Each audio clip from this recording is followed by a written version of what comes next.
Good evening, ladies and gentlemen. Welcome back to another race this week at Rush Racing League Division 2. And this is a very, very, very competitive division, and it is very exciting to commentate this one alongside the main man that commentates this every week. It's our new favourite, or maybe this, I don't know if it's our favourite American friend or second favourite American friend. It's Rekus. Well, hello, SJ, and hello, everybody on the Rush Racing League broadcast. We're glad to have you here, and whichever, maybe I could be the favorite American commentator. We'll see about that. Although I know Thunderballs, he has done some really good commentary as well. But anyways, yeah, like you said, we have a very, very competitive division here. And when you mix a competitive division with a chaotic track, especially if you look at Div 4 from just about a few minutes ago, then I think we have a really, really spicy race on our hands here today. Yes, definitely. No, I want to say favourite. I do love you, Rekus.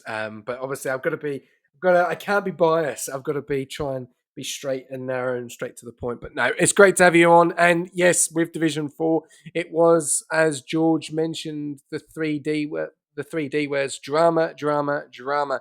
What can this division bring?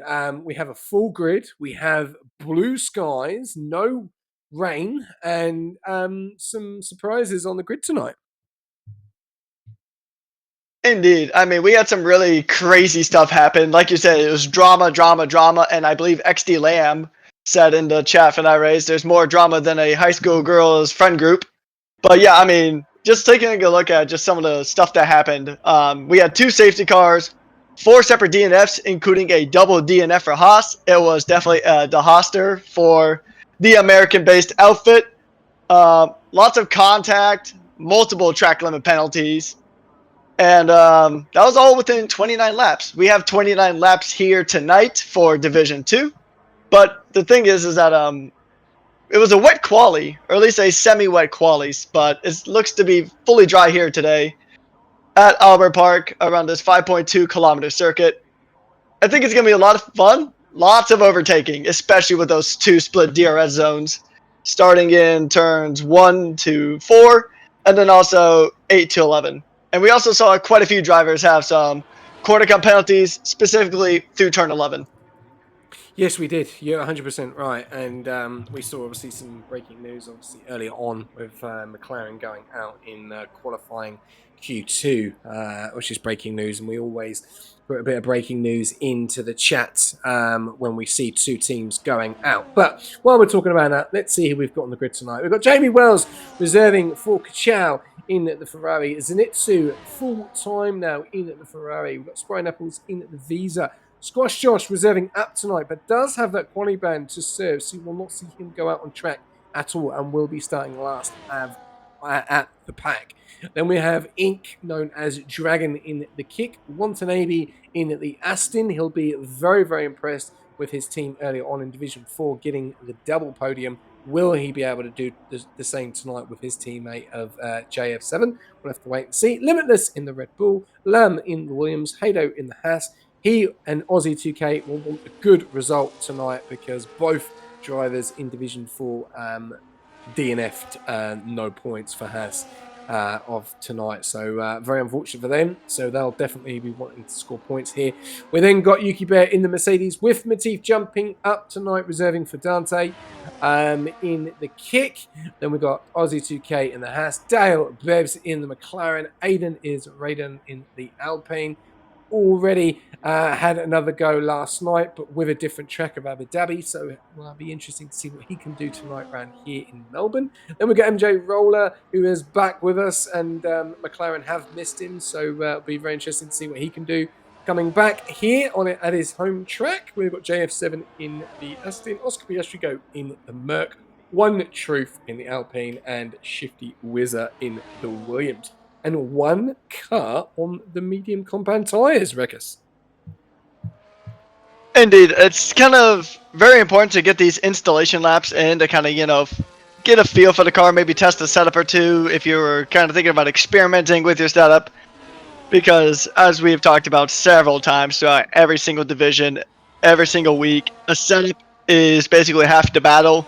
when it comes to this. You have the strategy, and then also your car setup, aside from the obvious pace.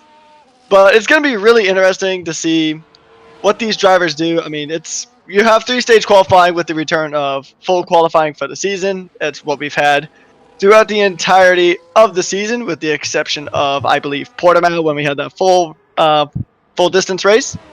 And yeah, it's gonna be really interesting. I know we were talking about Aston Martin a little bit. Aston Martin has been dominating in Div 4, but they really need to bring that to Division 2. I looked at the constructor standings, and Aston Martin for Div 2 are pretty far down there compared to their Div 4 counterparts, which obviously we also have the overalls to kind of consider too, as well as MJ Rolla in the McLaren.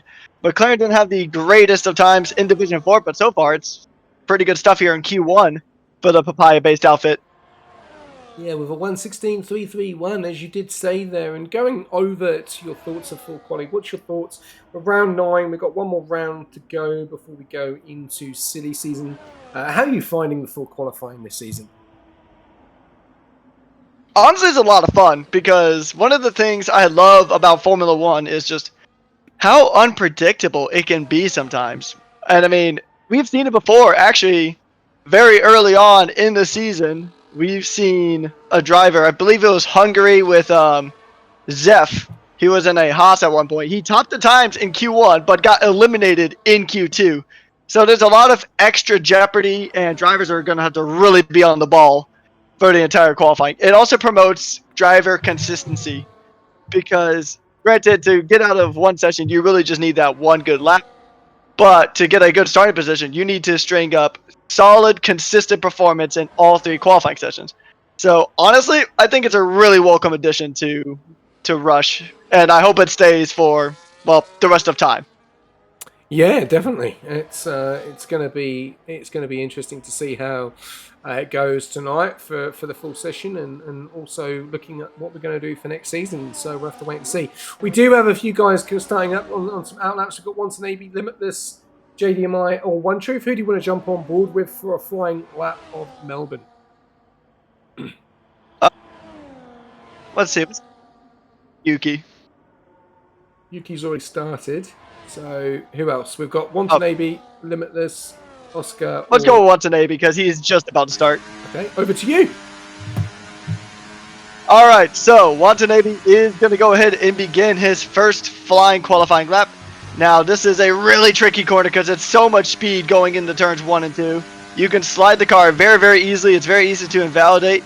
We're coming into the tricky turns 3 and 4. Now, it's pretty tight chicane to kind of navigate. But here's another corner you can really slide it around and just invalidate ever so slightly coming up here soon in turn 5. Very high speed section. It is a purple sector for Watanabe, but we know that the purple sectors have been kind of iffy in this game as of late. He's going to go ahead and hit the first DRS zone, or the second half of the first DRS zone, going through turns 8, 9, and 10.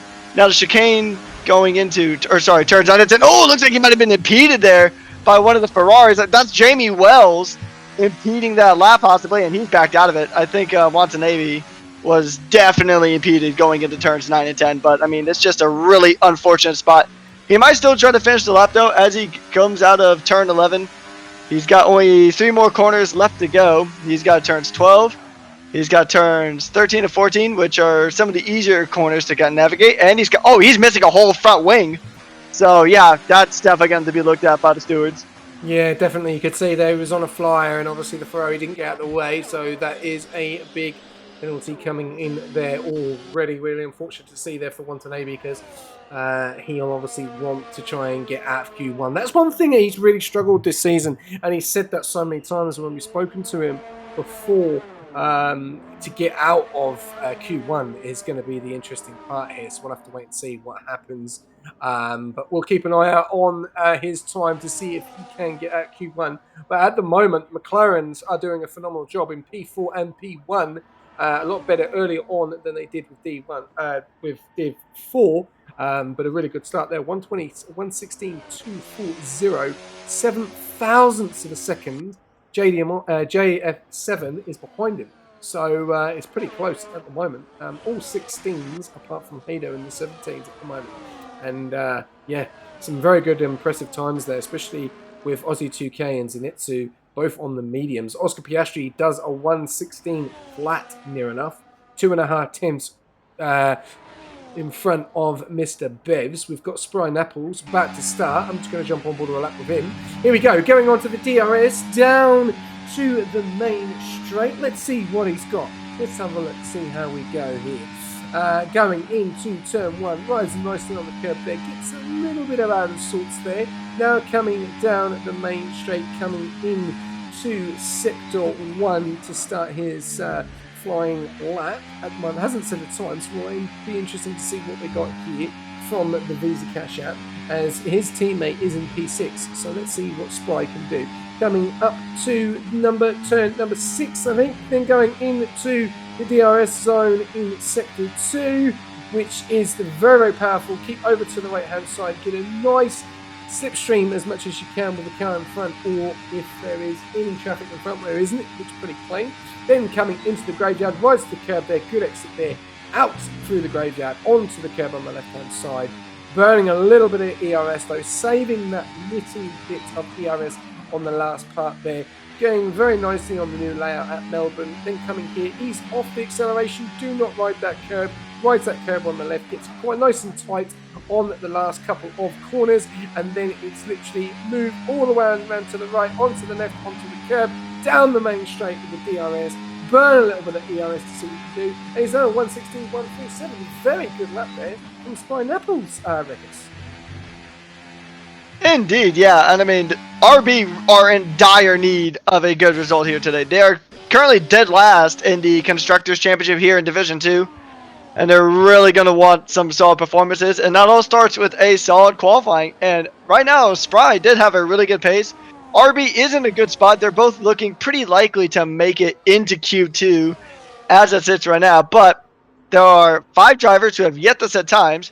And I mean, we've seen it too many times to count that this order that we see in qualifying really shakes up within the last 2.5 to 2 minutes during the session, and it happens not just in Q1 but also Q2 and Q3. We have seen lots of times just go ahead or a lot of drivers, I should say, going from the very bottom, and then like as the timer hits 0, they just shoot up all the way to the top 5. So it's going to be really, really dicey. Watanabe had some good pace, but unfortunately just got impeded by a Ferrari. So I think he does have some pace to be unlocked. And hopefully we'll get to see it as he is out on a flyer going through Sector 2. Currently about to hit turns 9 and 10. A very easy corner to invalidate on. He's using all the track. He paid for the entire track. It's going to be a big snap there from the Aston Martin. Just goes very wide on the exit of turn 10. You take so much speed through turns 9 and 10 that honestly, I'm surprised he didn't invalidate, but he's going to lose a lot of time. But I think he'll probably still try to finish out this lap. We'll see what happens here. He's got 2 more corners left to navigate, and he's going to call it into pits again, SJ. Yeah, not happy with those. That's 2 sets of tyres, I think, and that will hurt him with 5 minutes to go. Jamie Wells there actually did invalidate, unfortunately, so he's gone back in as well. So that's 2 stops for him. So not going to plan for Jamie Wells or Watanabe at the moment. Squash Josh, obviously in the pits, will be retiring. Squash Josh has now just retired. There you go. He's served his quali ban. So we will talk to Josh. He will be our first one that we will be talking to tonight. So I'll just put his name down. So when he's free, if he wants to jump into the comms box, more than welcome to. Watanabe and Limitless still to set times, and so is Jamie Wells. And at the moment, Hado is going out of quali. 1:17.233 is the slowest car on track at the moment. And we do have someone that's just jumped into the comms box. And it is Mr. Squash Josh. Well, hello. Good evening, sir. How are you? Look, despite having a collie ban, I'm in good spirits. Yeah, well, we won't talk too much about it because we can't obviously talk about how your performance is. You obviously got your teammate at the moment of Limitless. This is obviously a different division for you. You're normally in 3. Limitless is still to set a time. What's the plan starting from the back? Look, I think tonight's all going to be about keeping my nose clean, staying out of trouble on those first couple of laps. I've got good pace around here, so yeah, just keep the nose clean, keep the damage to nil, and see what we can do. Yeah, there's no sim damage, so you're good. Yeah, thank you. That's all right. No Appreciate worries. it. It's looking pretty quick. They got everyone in the 16s apart from Lamb on the 15s. And we saw earlier on, and with Division 4 being from the back, is actually sometimes in the best place to be because we saw 2 safety cars in Division 4. So you're thinking we're going to see the same? This is a track where it's extremely difficult. It's not difficult to overtake, but you've got to be patient to make the overtake. Yeah, absolutely. I mean, I'm starting from the back. I am hoping for a couple of safety cars, if not just at least one tonight. Turn one, lap one's going to be madness. So I'm hoping the strategy swings my way tonight, and we can pull some points in for Red Bull. Okay, we'll have to wait and see. Your teammate still hasn't gone out yet. He is cutting it fine. He's probably just going to use one set of tyres. But, Regus, any questions for Squash Josh going into the race? All right, so Squash Josh, obviously it's a big step up. Always reserving up is always a bit of a nerve-wracking thing. I know you said you had some pretty solid pace here around Melbourne, but how do you think it's going to compare to your teammate, who is a regular here in Division 2?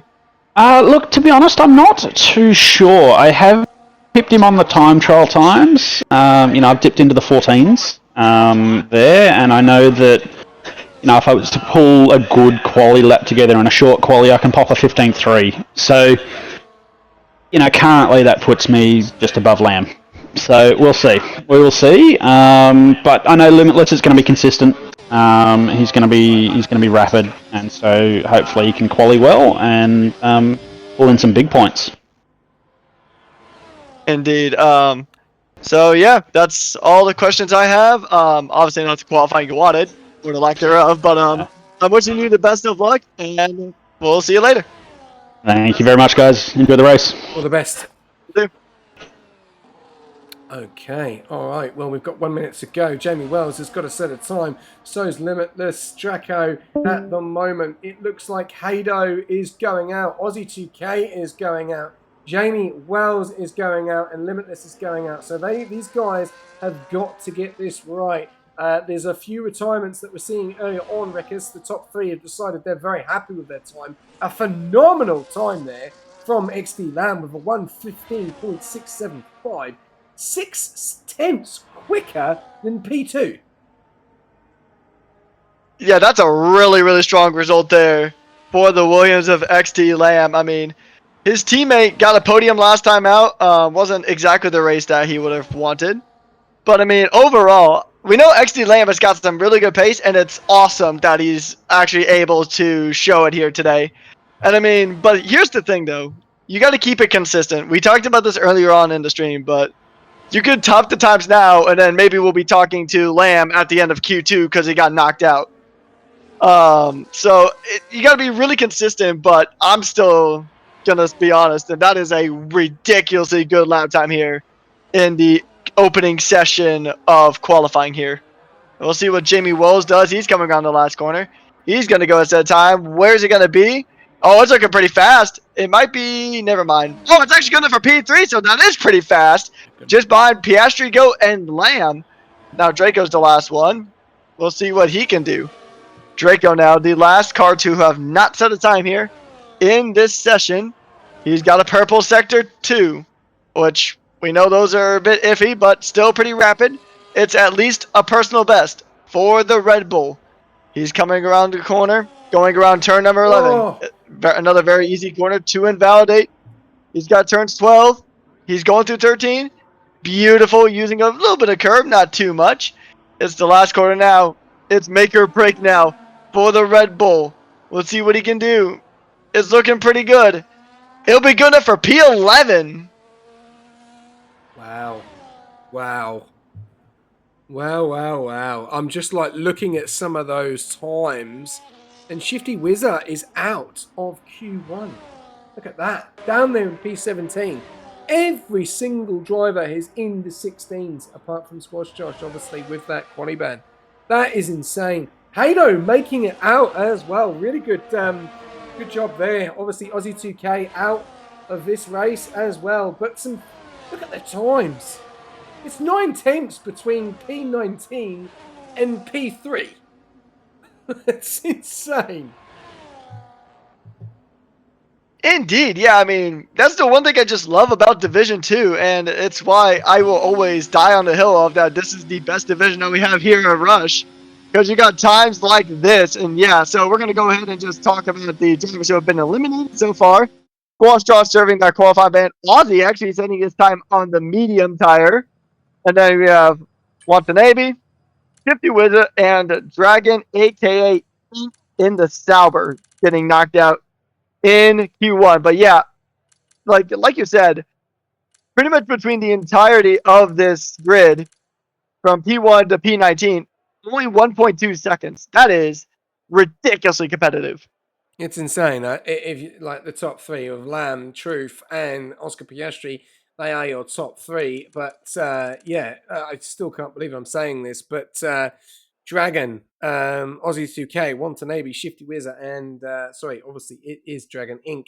out of Q2. Big news there. I'm shocked to say some of those names. Very interesting to see some of those names out, but it is what it is. That's it. They'll obviously have to sit around and wait. Hopefully they'll jump in. We'll have to wait and see what happens. A very interesting Q1. We've got 2 Ferraris going into Q2. We've got 2 Visa Cash Apps going into Q2. 2 McLarens, 2 Mercedes, and 2 Alpines. 2 Alpines. That's it. That is your lot. The rest are single cars going through. I've got to say, though, a phenomenal time there from Mr. Lamb in the Williams there, Rickers. Indeed, yeah. And I mean, Williams has had kind of an up and down season across the divisions, haven't they? So Lamb, that's going to give a pretty good confident boost there to Lamb. And he's going to really hope he can repeat that for Q2 and Q3, because we know he's quick. We know he's got the pace, but he's got traffic to deal with, and hopefully he won't be impeded by anyone, because we did see that earlier on. But also being in P1 on lap 1 might not always be the best thing, because we had Cooper in Division 4. He was quite a ways down there, and he was still very close to that podium. Obviously, the penalty kind of derailed that for him, but overall, still, I mean, it's very possible for you to be at the back of the grid and just slingshot yourself into a podium spot. No, definitely. And talking about the Williams, you were saying there, they actually jumped Red Bull last week in the overalls around 787 points, and Red Bull 765. But there looks like it's a three-way battle at the moment between Williams, Red Bull, and Aston Martin. Williams on 787, Red Bull on 765, and Aston Martin on 741. So I think Williams are battling the Red Bulls at the moment. But no, that is some phenomenal times that we've seen there from Lamb. I don't know what went wrong there for Shifty, unless he made a mistake or doesn't enjoy the track. We'll have to wait and see if he does jump in to have a quick chat with us. But I think it's the first time seeing him go out of Q1 for the first time. And won't be happy with that. But he'll be cheering on Lamb to see how he goes. And we'll jump on board Lamb for his full flying lap, which I will let you take it away, Ricketts. He's just invalidated before you start, so hopefully no more invalidations. But over to you for XD Lamb's first lap of Q2. All right. He topped the times in Q1. Let's see if he can repeat the feat in Q2. He's about to go into turn number 1. Got a good slipstream there. Oh, it looks like he was a bit late on the brakes. He got very close on that yellow line. That would have been a track limit, but he kept it within the yellow lines here on Albert Park. Going into turns number 3 and 4. Very good, very clean, very consistent, very smooth. He's going through turn number 5 now. Now it's going to be a really tricky high-speed section here.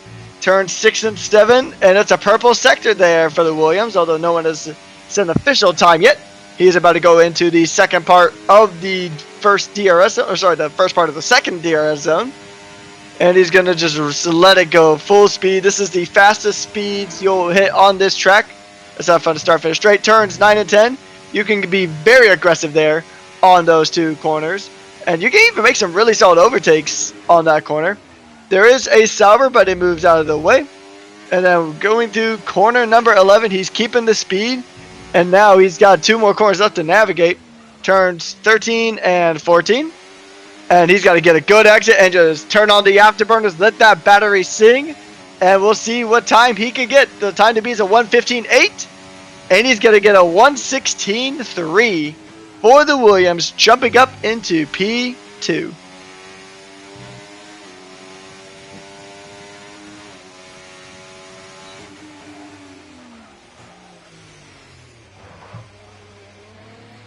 Great. Great lap there from Lamb. Not as quick as the first one though, was it? So he's don't know if he's used tyres then maybe, or just easing off a little bit. But 15. I think he got a 15.6 to a 16.3. So we know he's got the pace there.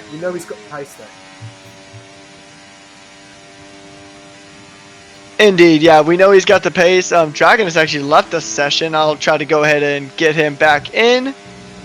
But yeah, I mean, it might have just been an old set of tires, like you said. So hopefully we'll get to see more of that true pace, because he definitely showed it earlier on. That'd be good, wouldn't it, if they actually showed that they were on old tires on the timing standings, wouldn't it, for the next game? That'd be pretty cool. Instead of saying just 0. Actually saying 1 lap, so it gives us a little bit of a talking point, because we never know what tyres they're on. We don't know if they're on used or old or obviously brand new. We don't know, so that would be a nice little new input for next game, wouldn't it? Oh yeah, 100%. I mean, I think there's a few things that they could do with the next game in terms of like the spectator mode. How long's your something notepad? I found out actually with How long is your notepad? Yeah, another thing I found out from Gran Turismo, funny enough, is if you plug in a keyboard to your PlayStation, you actually get very exclusive features, including live replays. So you can do a live replay in-game, and I mean, there's a lot of moments, especially from the Div 4 race last night. You could definitely get some really good moments with a live replay system on the spectator side for F1 25. They're coming out with a beta for that pretty soon. I signed up to playtest it, and yeah, I'm actually looking forward to it. Well, we'll have to wait and see what the long list of new features is going to be coming up for F1 25. But at the moment, we'll just deal with the features that we've got here. We've still got some serious good racing going on, though.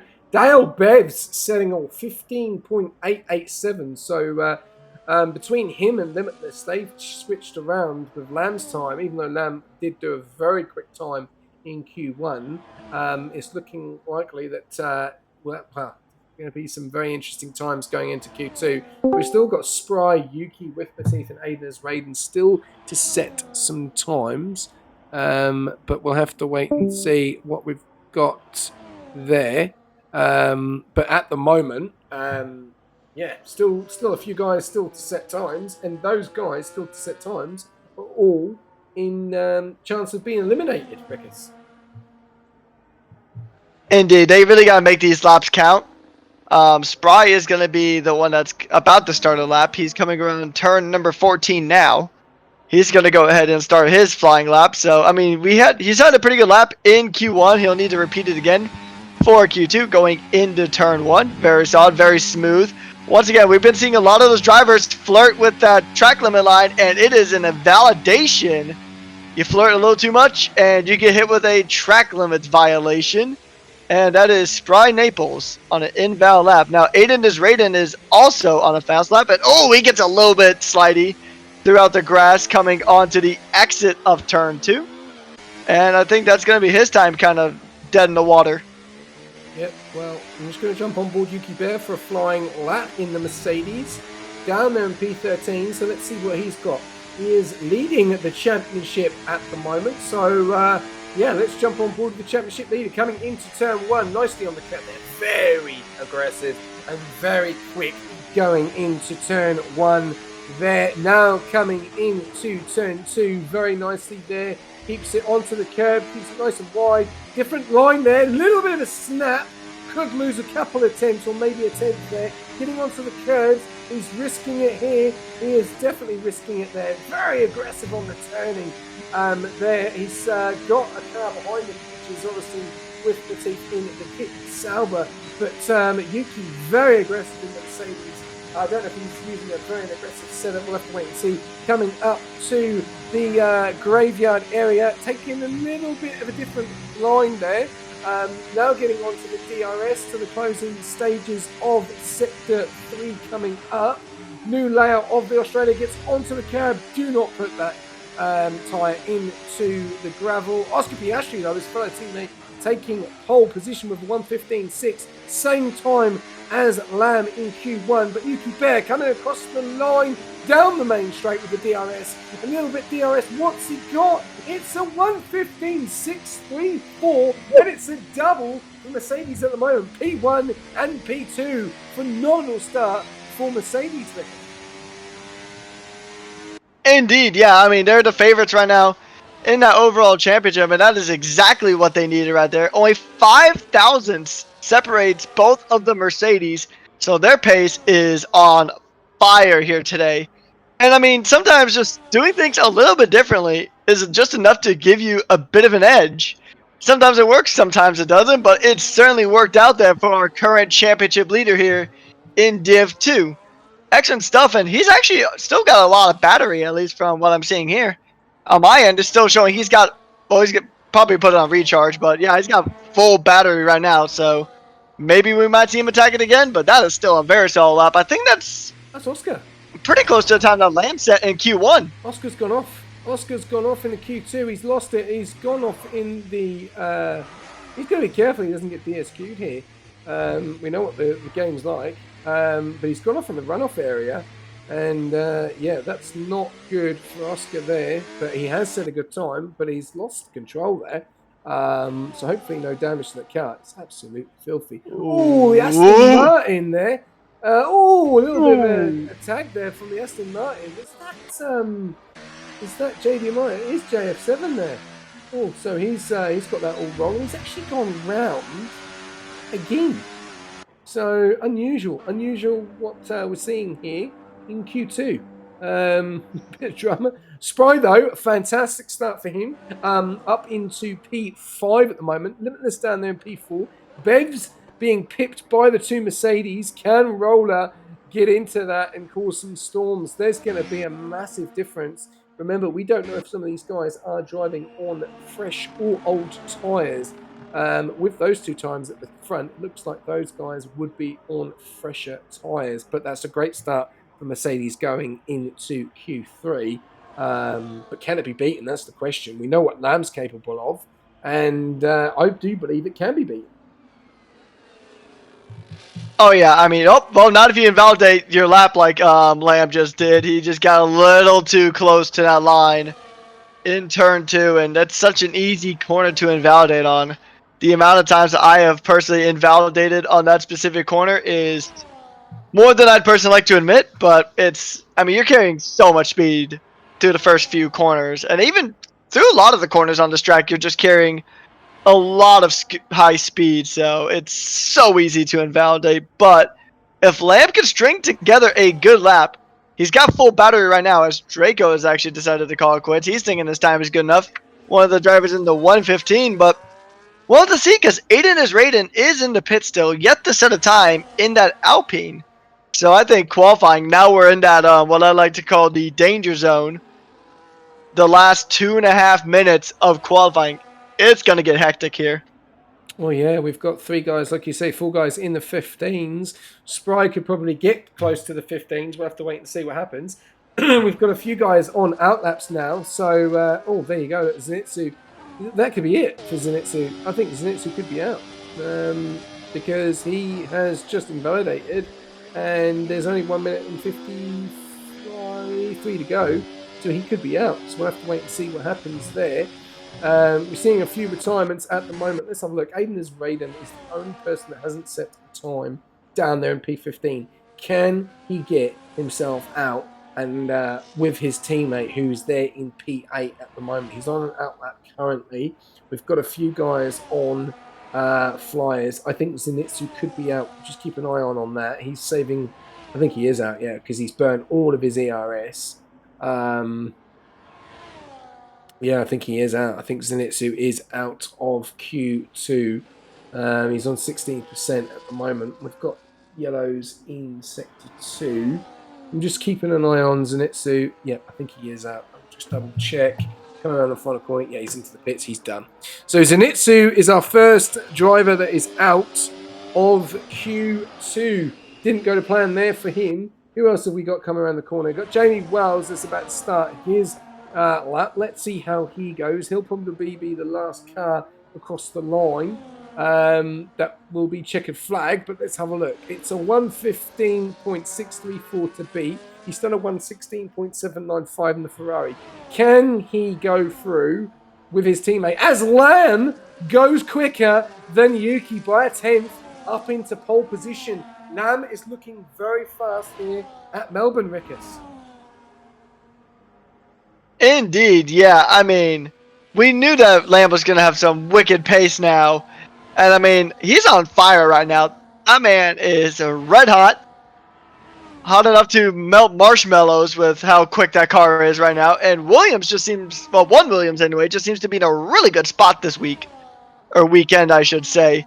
But, I mean, I know sometimes that consistency could be a problem in qualifying, but don't tell Lamb that because he is so far topped both qualifying sessions, and he's in a pretty good spot to take pole if he keeps up this level of consistency. As Raiden is about to come through the last two corners. He's got turns 13 to 14 left to navigate. And we'll see. Jamie was also about to cross the line in the Ferrari. We'll see what these drivers can do. Aiden does have a little bit of a toe there from the Ferrari. Jamie goes up to P2, and Aiden goes up to P9, but can it be safe? A lot of drivers behind him still are on laps. It's not going to be Spry. Spry is out of qualifying. We'll see who else. I think JDI will be the next car to come across. Oh, One Truth. And One Truth actually demotes his teammate a spot.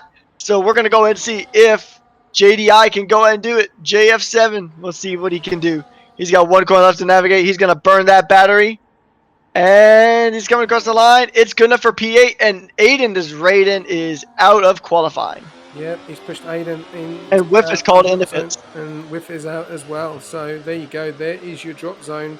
Zenitsu, Spry, Hado, Ace, and Whiff all out. And, well, one Alpine through, the other Alpine just out. But look at that. 1:15.982 to a 1:16.066. And Jamie Wells puts himself up into P2. Phenomenal time there. But drama for Q2. And good to see that we're seeing some times. Now, Q3, if we are seeing 1:15s, this is going to be very interesting to see who is going to take pole position here tonight.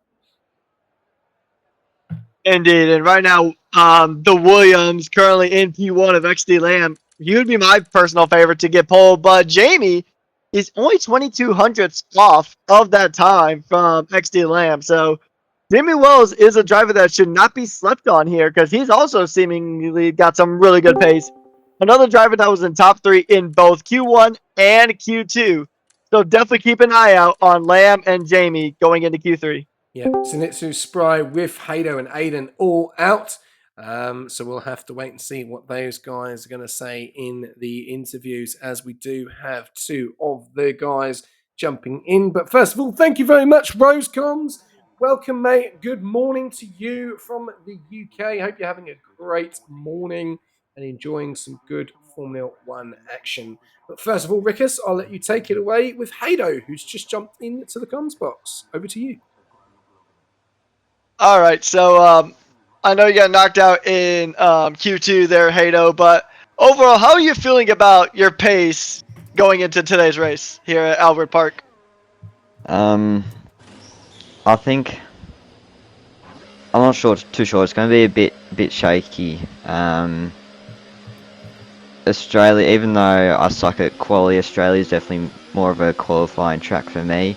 not too good in the race, but you know, if stuff goes to plan, you know, hopefully we can sneak through and, you know, maximise our finishing position. Indeed. I'll ask you a question that SJ asked Squash earlier. Percentage chance of safety cars here. We had 2 of them in Div 4. Do you think it's going to be around the same? Maybe more, maybe less? What are your thoughts on safety cars here? Well, I'm not too sure, because with Div 2, it's either really clean, no safety cars when you expect them, or it can be you don't expect them at all, and then that's when you get the most of them. But Australia, I just feel like it's going to be one of those in-between tracks where you expect it, and you know you get what you expect. Indeed, yeah, because I mean, we saw in both the real Australian Grand Prix that happened last week, and also the race that happened just an hour ago in Division 4. This track can bring a lot of safety cars, but we've also seen some really clean races here.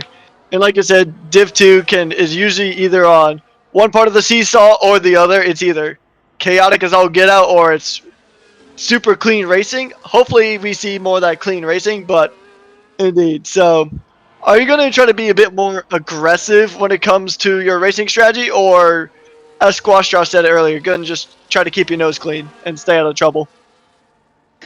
Look, I'm going to try do a bit of both. I'll definitely try to, you know, maximise it the first half of the stint, and then, you know, defend the back half until I pit, and then, you know, repeat with the fresh tyres. Indeed. I know you're hoping that it's going to be the opposite of what your team suffered in Division 4 with the DeHaster class, as it was quoted earlier. Well, I'm going to pass you over to SJ if he has any questions.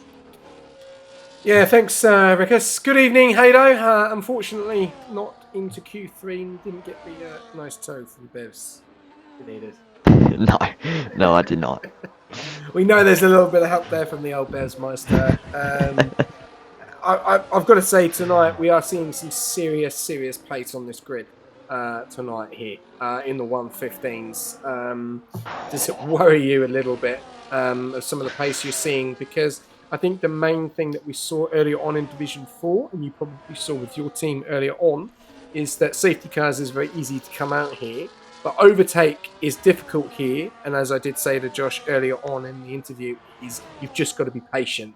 So starting a little bit further in the midfield, how do you feel that you're going to go with your strategy with the tyres? Because if a safety car does come out, going onto those hards around about lap 6 and 7 is quite early. Yeah, it does seem early, but you know the hards this game are just absolutely broken with how fast they degrade and all that. Like, did a race at China. I think there was like a safety car lap 5. Some people on hards, and you know we couldn't catch them. They had a 12-second gap to us at the end. So it really comes down to how you can manage your tyres. It like, for example, we'll go with Lamb. He's really aggressive on his tyres. So if he's pushing like he always does, if he goes on too early, he will be the most likely to succumb to an undercut, just because of how he treats the tyres and how he just throws the car in and treats it. So if you know your driving style is, you know, more cautious, but you know still getting as much pace as you can, I think it will be right to pit on that lap 6 safety car like you gave an example of. But yeah, it's really, if you can manage the tyres and where to push it and all, you should be right. Well, we'll have to wait and see. There is 6 minutes left to go of Q3. Wish you all the best in the race, Hado, and good luck. Thank you. Okay, all right. Well, we do have our next driver in the comms box, and that is the Whiff Meister, Mr. Whiff Matif, the Kick Salbert TP. eliminated in Q2, mate. What went wrong? G'day, boys. Mate. Yeah, I had enough fuel to do another lap if I made a mistake, but I had a bit of a moment in the fast chicane. So I was kind of battling with myself, like, oh, should I keep going? Because at that point I was about half a second up. Like, should I keep going? Should I abort and go again? But I chose to keep going. And yeah, I was about a tenth off the cutoff point, I think. So Oh, yeah, it's just something you look back at. you've got to be impressed, though. Obviously, you are a Division 3 driver, and like some of these guys, you are Division 3. They are Division 3 as well. So for this is a little bit of an eye opener for you. Obviously, going into obviously what the divisions are like above, but also a little bit of practice for you for Wednesday night as well. So, how do you feel that you're going to go around here? You feel that you're just going to wanting to score points, or wanting to push yourself to try and push with the guys at the top? I mean, obviously the goal is to be at the front and win, but yeah, because Dante he had some other stuff on, so he had to sit out this race. So it was between me and Bolts to see who would kind of reserve in his place. But yeah, Bolts said it'd be better for me to go. But yeah, we'll get some practice for Wednesday. But yeah, top 10 is the goal. A lot of these people are pretty clean, but there's some names there that might cause a little bit of drama, so hoping it goes my way. Your driver's just admitted that he didn't race because he was watching the Chinese Grand Prix. That's all right. He had some other stuff on. You don't need to cover for him, mate. It's fine. If he wants to watch that's fine. That's up to him at the end of the day. But no, we wish you all the best. Good luck in the race. And Rikus, I'll leave it with you, mate. Thanks, mate. All right, so so in terms of the strategy that you guys are going to be employing today for the race here, are you betting on the safety car? Because I know we talked about it quite a bit. What's your thoughts on the safety car likelihood here? Yeah, like I was saying before, there's a couple of names that might cause a little bit of carnage, so that always makes it a little bit higher. A track like this, it's very, very thin, so, like very narrow, so there'd probably be a few. We saw in, I think, Division 4 earlier today. I think there was about 2 safety cars, so it's definitely possible. Yeah. All right. Well, that is all from me. Best of luck to you and the rest of Sauber, and we will see you next time. Thanks, mate. Okay, thank you very much, Rekus. Obviously, we're not going to get the rest of them in. But yeah, unfortunate for Zenitsu. His other teammate of Jamie Wells made it through. He's in P6 at the moment. Spry, very unfortunate for him. His other teammate of Kamikaze has made it through into P5, actually on an outlet at the moment. So really good job for one of the Visa Cash apps. We spoke to Haydo and also spoke to Whiff. And unfortunately, Aiden's Raiden is out with his other teammate of One Truth in. What's your thoughts on the top four? Who do you feel that's going to get pole position tonight? I mean, it's kind of hard not to say XD Lamb or Jamie because both of them have been really close to each other throughout the entirety of this qualifying session. Q1 and Q2, I mean, Lamb obviously topped both of those sessions, but Jamie wasn't super far off. He was only 2,200ths behind in Q2, and he was in P3 in Q1. So I think that Jamie has a pretty good shot, but I mean, I think it's really hard to bet against Lamb at this stage. And also, I know see that Dante is in chat. Since you're watching the Chinese Grand Prix, go ahead and drop every single spoiler in chat for us, No, specifically do not. for SJ, because he really wants a spoiler. Do not, please. Otherwise, I will time you out. I do not want to know. Do not tell me. I'm not going to be looking at the chat. Do not, because I haven't seen it. Do not do If that. a pluggers agree with you, say do do not. that. Yeah. No, you're right. Jamie Wells has been very, very good on his times. Yeah, that's fine. I believe that. I believe that. That's false as anything because Nicholas Latifi is retired. No, that's fine. We got 1 minute to go. Dale Bears leading the way with a 1:15.547. And your votes that you've put in for pole position at the moment is Lamb and Oscar. So Jamie. no one has voted for any of the other guys at the moment. So very interesting to see that. And I think they could be wrong. So you could be eating your own words here and eating your own points. So we'll have to wait and see. We've got 43 seconds to go. We've got Roller, the other McLaren, on a flying lap. Or not a flying lap. No, he's not. Needs to be careful. He's slowing right down. And he's going now. Now, hopefully that wasn't impeding. And we are going to have some very, very close guys together now. Look at the track, and Kamikaze goes a 1:15.486. He's a 10th in front of Bevs. Goes off the track, gets out the way. Who is next to come round? It looks like it's a Mercedes. Are they on a flyer? Oh or on an no. outlap? Yuki has invalidated, and hopefully he's going to get round in time. He's got 3 seconds. Is he going to do it? No, he doesn't. He doesn't make it.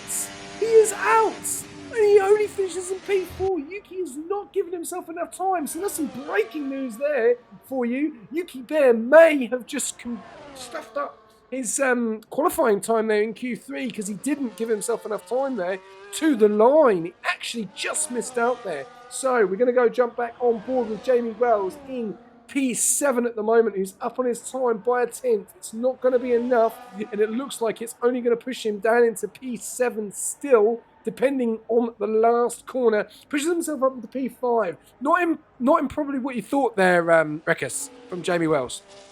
And also, I'm just gonna note too that XD Lamb is invalidated again, so that's his qualifying done as well. So both of my predictions are in the mud. Unfortunately, I gave him the commentator's curse, which is surprisingly a rare feat for myself. But Ooh. yeah, Lamb got just once again a little too hot going into turn 2 and just invalidated. Ooh, Oscar's invalidated as well. That's it, done and dusted.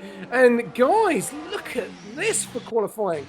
Kamikaze takes pole position. Limitless Draco in P2. One Truth in P3. You would never have thought this would be the case, guys. And none of the big ones of Roller or none of the McLarens or the Mercedes get on the podium. Drama in qualifying. That is why. That is massive. And yeah, Kamikaze and none of you get any points. Look at that. That's phenomenal. Kamikaze takes pole position. Limitless Draco takes P2. One True takes P3. Both Mercedes in P6 and P7. Yuki Bear went from P4 to P7 after he missed the cutoff point on his lap. Oscar invalidating and also Lamb invalidating. And one of the quickest guys tonight is last in P10. And yeah, you would never have thought that, would you, in a million years? How much qualifying can change in a second, Rickus? That is why I absolutely love the 3-stage qualifying. And even I'm looking at the Twitch chat via my mobile phone, and it says for the Kamikaze pick, nobody thought this would happen, and that sums up the beauty of Formula One. There's things that are going to happen that you would have never expected to happen, like Kamikaze getting pole in that V carb. I mean, excellent stuff there from Kamikaze. I mean, it was well deserved too. He put together a very fantastic lap, and he's starting for the front of the grid. But here's the question though: can he keep it? Can he keep that lead? Because you got 29 laps here at Albert Park. You got to go around this 5.2 kilometer circuit 29 times. Try not to get involved with any of the safety car shenanigans. Make sure you get your strategy right and you don't get felled by the undercut, because we know the undercut here can be very, very strong. And I mean, there's just so many factors that goes into winning the race from any position, let alone pole.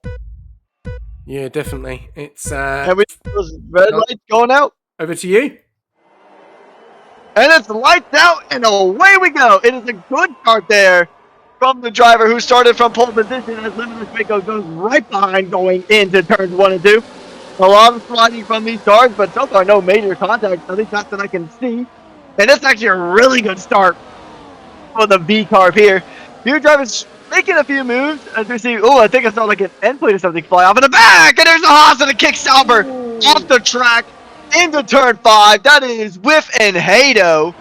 Oh no, what happened there? And it looks like Hado is missing an end plate. And that's our first bit of the drama for the race, SJ. Yeah, good, and it's between two good mates as well as Whiff and Hado. I know they're driving for different teams, but yeah, not the start they want. Going to go over to the front though. Kamikaze leading the way, P1, Limitless in P2, One Truth in P3. Not really much has changed at the front. We're just going to look at position changes. There you go. The top 4 has not changed at all. Oscar Piastri and Yuki Bear. Yuki Bear has got the position above Dale Bevs there in P7. Jamie Wells there in P8, then Lamb, then Aiden's Raiden, then Roller, then Spry, then Watanabe, Shifty Wizard, Aussie 2K, Dragon, Zetsu, Squash Josh, Whipperteeth, and Hado. So at the moment, yeah, a little bit of drama there. Squash Josh and Zenitsu are going at it. As Zenitsu does get the move done, but Josh decides to go to the side. Does he go for the move? No, he's probably going to stay with him behind him. It's too early to make any mistakes at the moment on lap 2 out of 29. But at the moment, Kamikaze is in control of this race. And I still can't believe what I'm saying here. I would never have thought we'd see this top 4 at the front. Indeed, yeah, it's awesome, honestly. I cannot complain. I've always loved seeing like kind of an underdog story here, right? Because I mean, like I said, even like the Twitch chat said, or I guess the default Twitch UI is that Kamikaze getting pole position. Nobody expected this. And I mean, honestly, if you look at the drivers there, at least in terms of the standings, Kamikaze is P12 in the driver's standings, and RB in general are dead last in the constructors here, but he's going to lose a position to the Red Bull Draco, and One Truth gets really, really close, gets super duper close to the RB in front, trying to make a move for himself, and it looks like the Aston Martin of JDI is also going to get within touching distance there. And it's been a pretty chaotic race, kind of, but also really close and really clean racing. Yeah, it is. Minus the incident with Whip and Hado, of course. Yep, as Hado does go onto the hards on lap 3, that is very early. And he's obviously looking for a safety car here as Kamikaze and Limitless going at it side by side. Kamikaze getting back out in front, P1. Everyone DRS trained from P1 all the way down to P18. Phenomenal start here for Division 2. Everyone is in the DRS. Absolutely insane at the moment, as we are seeing here. But JDMI getting JF7 getting very close to One Truth. But Oscar Piastri looks like he's ready to pounce and make a move, going on the left-hand side, round the outside, getting a move done. But JF7 is really holding on to it. Who's going to get the move done? JF7 goes side by side. JF7 keeps it. Woo! And that's great racing there between the Mercedes and the Aston. But JF7 holds a position. A bit further up, though. We've got a nice battle here between One Truth and Limitless. Limitless staying in that P2. This is an aggressive start here from Division 2. Oscar is all over the back of JF7. Doesn't know which way to go. Left, right, or going for the move, trying to get the job done there. 33% ERS compared to JF7's 27, and he's got his teammate behind Yuki with 90%, and he's ready to pounce again to make a move. He can't make the move, doesn't want to be too eager and make a mistake and put it into the wall. That is not what Mercedes want. As we're seeing Yuki make the change. So Yuki's gone in front of his teammate, and they've made the jump, and he's going to try and attack JF7 now. So they're both having a bit of a go out of the Aston Martin. And at the moment, JF7 is doing a great job defending. Lap 4, at the moment, no changes. Indeed. I mean, it's really good driving here from that Aston Martin. I mean, Aston Martin really needs this in this division. While they've been doing excellent in Division 4, Division 2, not so much. They're not nearly in a high enough standing compared to their Division 4 counterparts, so it's going to be really imperative here that JDI continues doing the business. He did lose a position to Yuki Bear there in the Mercedes, but he's thinking about a retake. But, I mean, like you said earlier on, it's way too early in this race. And as you said during the interviews earlier, it's about patience in these early stages of the race.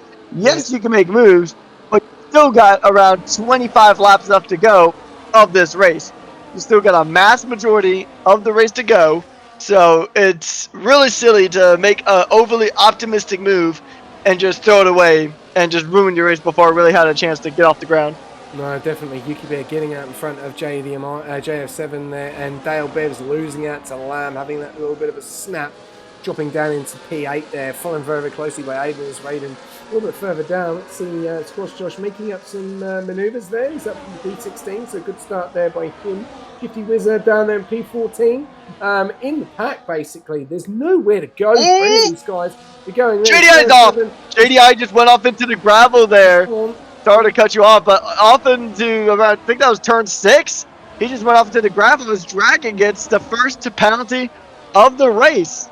So not super good for the cars in green. No, not there. As unfortunately, he's dropped all the way down to P12, right in front of his teammate there. Does he have a bit of damage on that car?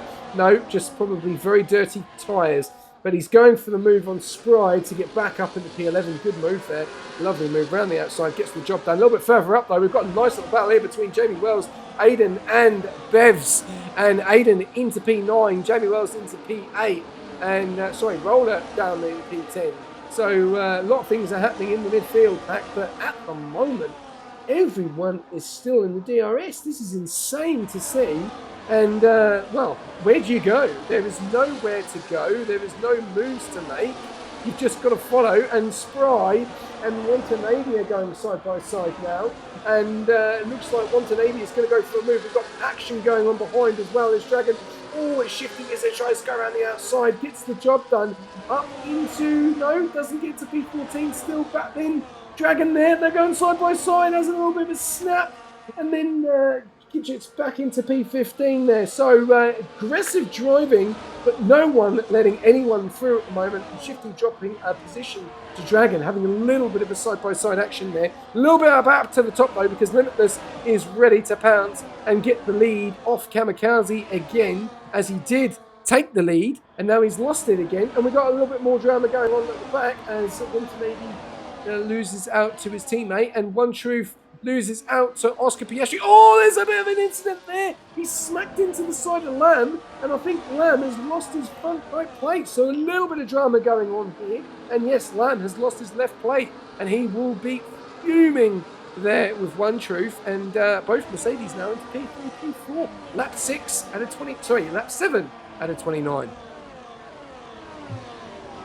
Yeah, I mean it's been pretty spicy battles up and down the grid, and also I would like to point out that Spry is also missing an end blade, and it looks like a little bit of contact there between the RB and the Sauber. Just the Sauber being a little later on the brakes than the RB was. Dragon trying to shake for a move, doesn't happen yet. It's really, really risky, unnecessarily so, to try to make a move into turns 1 or 2. But you do have a really good. Oh, sorry, that is 3 and 4. I mean, still 1 and 2 is not a great corner to make moves either, but yeah, it's going to be... Oh! That's Dragon! Dragon is throwing it into the wall! Lots of damage there on that Sauber. I mean, it looks like he just fully sent it into the wall there. Actually, I don't even see damage, but there's certainly got to be something. Yeah, it's not going to plan for kick Sauber at the moment in P18 and P19, and we're looking on board with Bivs and Roller down there in P10. They are really not in the best positions that they probably want to be at the moment. The Mercedes are doing a phenomenal job. Yuki Bear is looking very quick here at Melbourne, ready to pounce on the back of Limitless Draco. Coming up to 6 laps on those medium tyres. Kamikaze still leading the way with Limitless in P2, Yuki in P3. Let's go a little bit further back down because One Truth has dropped as well. He was a little bit further up. Now we've got both LPs together in P8, P9. Then you've got Roller behind them in P10. Shifty Wizard getting the job done on Watanabe up in the P12. He'll want to start making moves. He's 2.4 seconds back, so he definitely wants to start making moves. Burnt a lot of ERS, only 24% compared to JF7's 80%. JF7 right at the back of Roller, but has a little bit of a snap and then he loses it there. So I don't know if those tyres are still dirty from when he went across the gravel. But yeah, a little bit of drama. Oscar Piastri getting very, very close, and we are having a switcheroo for the Mercedes. And it looks like Oscar will go in front of Yuki, and he will be ready to pounce on Limitless as Limitless is trying to go for the move on Kamikaze. No one goes for the move there. Roller up in the P9 past Aiden is Raiden, and now he's going to attack the other Alpine of One Truth. It's everyone at the moment taking positions left, right, and centre. Limitless losing out now to the Mercedes of Oscar Piastri. Oscar Piastri now up in the P2 with his teammate down in P4. So things are changing, and Mercedes, and Yuki Bear gets the first or second penalty of the night. 3 seconds going a little bit too wide there, and that's unfortunate for Yuki. So he's got a 3-second time penalty, along with Dragon with a 3-second time penalty. So he might have just hurt his race before it's even started. Yeah, I mean, especially during that Sector 3, there's so many places where if you just carry too much momentum, you're going to get over those track limits, and you're just going to start racking up those penalties. I mean, we saw a lot in Division 4 with turn 11 being the big culprit here, but, I mean, you got to really be patient in these races. I know we've said it before, but patience is key, and that's really going to hurt Mercedes, in particular Yuki. Because, I mean, look how close this pack is. From P1 to P11, they're all within DRS range for each other. It's a DRS Congo line here, as Piastrico will take the lead of this Australia Grand Prix. Going into turns 9 and 10. Good stuff there from the Mercedes, but this is a very DRS-heavy track. And one thing is that it may appear that there's 4 different DRS zones, but in reality, it's 2 split DRS zones. So let's say even if, like, on the start-finish straight, you don't have, or the car behind you has DRS, even if they pass you, and as we see, Draco's coming into the pits. Ooh, this is interesting. This is in, Yuki's in, so there you go, there's the medium runner, so lap 9, ladies and gentlemen. Your front runners that have decided to come. Actually, no, it won't be the front runners because the front runners is Oscar and Kamikaze. So it's down to them to come in. So it looks like it could be lap 10. They've come in early though. They've come in on lap 9. They've decided to call it. And there's a lot of cars have come in. Limitless, Yuki, Dale, Jamie, Lamb, Aussie 2K, Watanabe, Spry, a lot of cars coming in. So, yeah, it's definitely split things up. And it was a DRS train from P1 to P11. It's insane. There's just no room to move at the moment. And we've still got 20 cars on grid mix. Yeah, no DNFs yet, no safety cars. I mean, some penalties and a front wing change for a few cars, as Aussie has a bit of front wing damage on his own car, missing the front left end plate. But yeah, I mean, compared to the Division 4 race, it's been pretty peaceful, honestly. I mean, lots of good overtaking. Another addition to the penalty party, Squash Josh gets his 3-second penalty for violating the track limits. But I mean, yeah, this track it's very high speed. It can be kind of Australian Monza, as we see Piastrico and Kamikaze coming to the pits, and actually it looks like everybody else has decided to call on lap number 10 for the mediums. Yep. So if you voted lap 10 will be when these front runners pit, Tristan, congratulations, you won. Unfortunately, no one did because they didn't. So no one won any points on that. That's just unfortunate.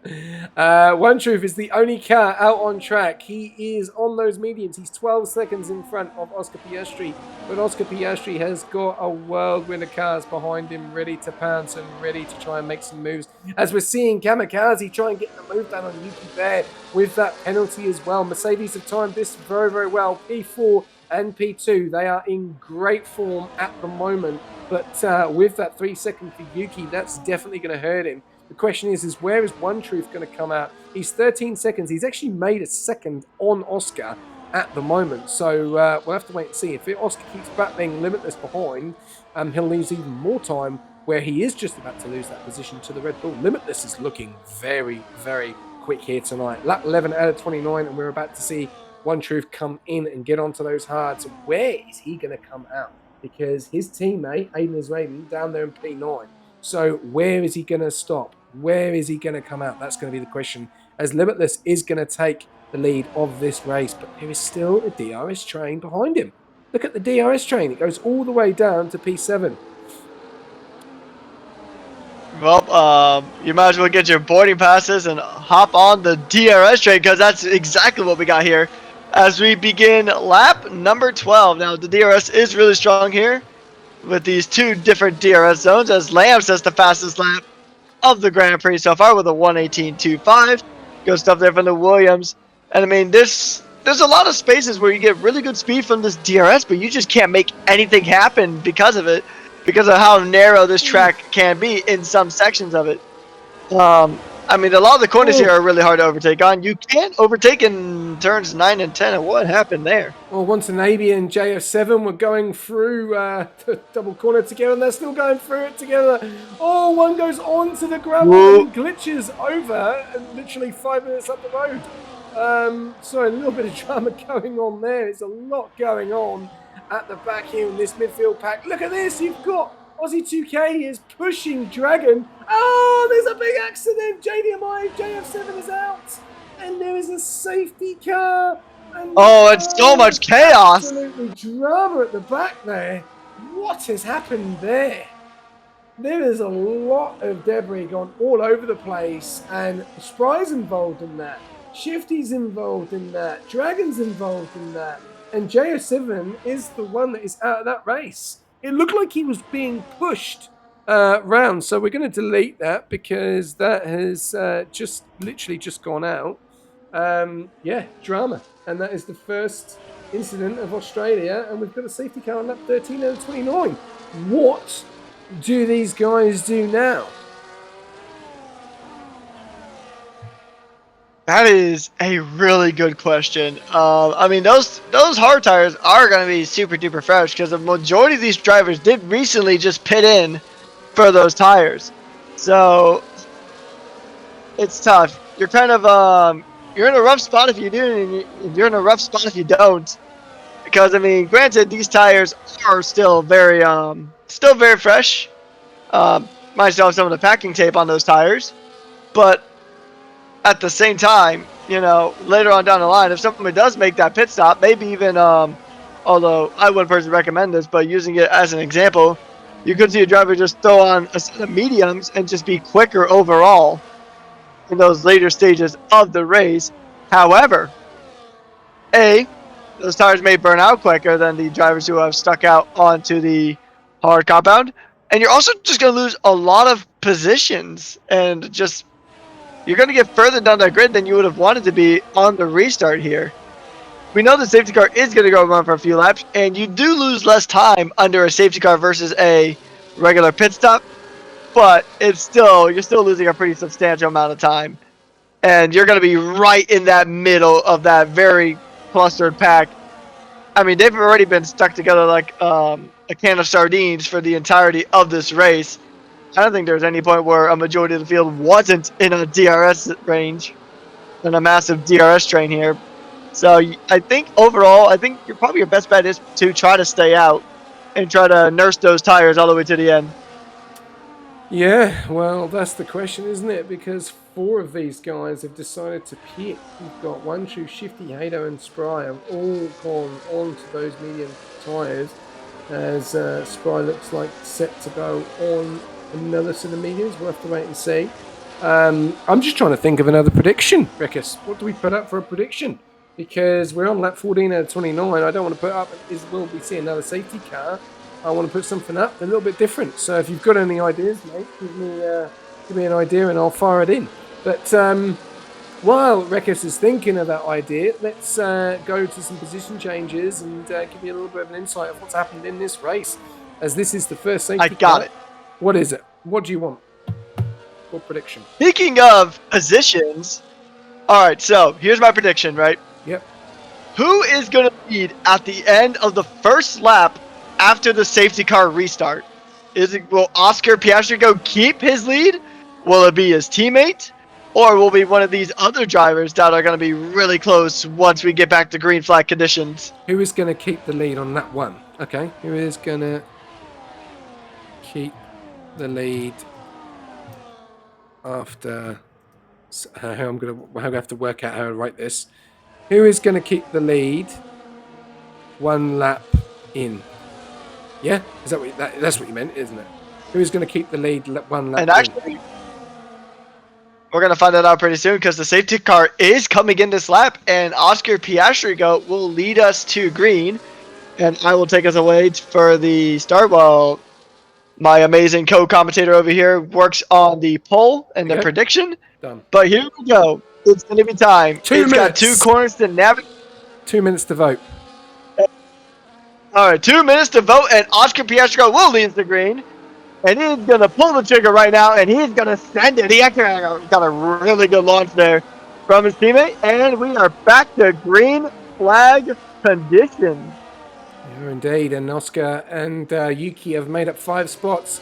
You've got Limitless losing 1, Kamikaze losing 3, Aiden is getting a 3-second time penalty, Jamie Wells making up 3, Bez losing 1, Roller gaining 2, Raiden gaining 3, Lamb gaining 1, Tanabe gaining a big 8, so is Aussie2K with 8 as well. Dragon there with 4, Zenitsu with 2, Squash Josh having a good race so far with 6. With Matif 2, 13, One True, Shifty staying where he is in P17, Hado losing 6, Spry losing 5, JF7 losing 16, and out of this race. Over to tyres. It looks like Oscar is going to lead the first lap. So if you voted Oscar, it looks like you are going to win at the moment because he's 7.5 tenths, but there is 1.1 between Limitless and Yuki. Limitless has lost the DRS to Yuki Bear. Yeah, I have the worst luck with these predictions. I will say I voted other because I thought Limitless might go ahead and slingshot into it, but the pace of these Mercedes on the restart has been nothing short of extraordinary. As if you voted Oscar Piastri to go ahead and retain his lead after the first lap since the safety car restart, then you have just won quite a few channel points there. So good job for you guys getting the correct prediction in.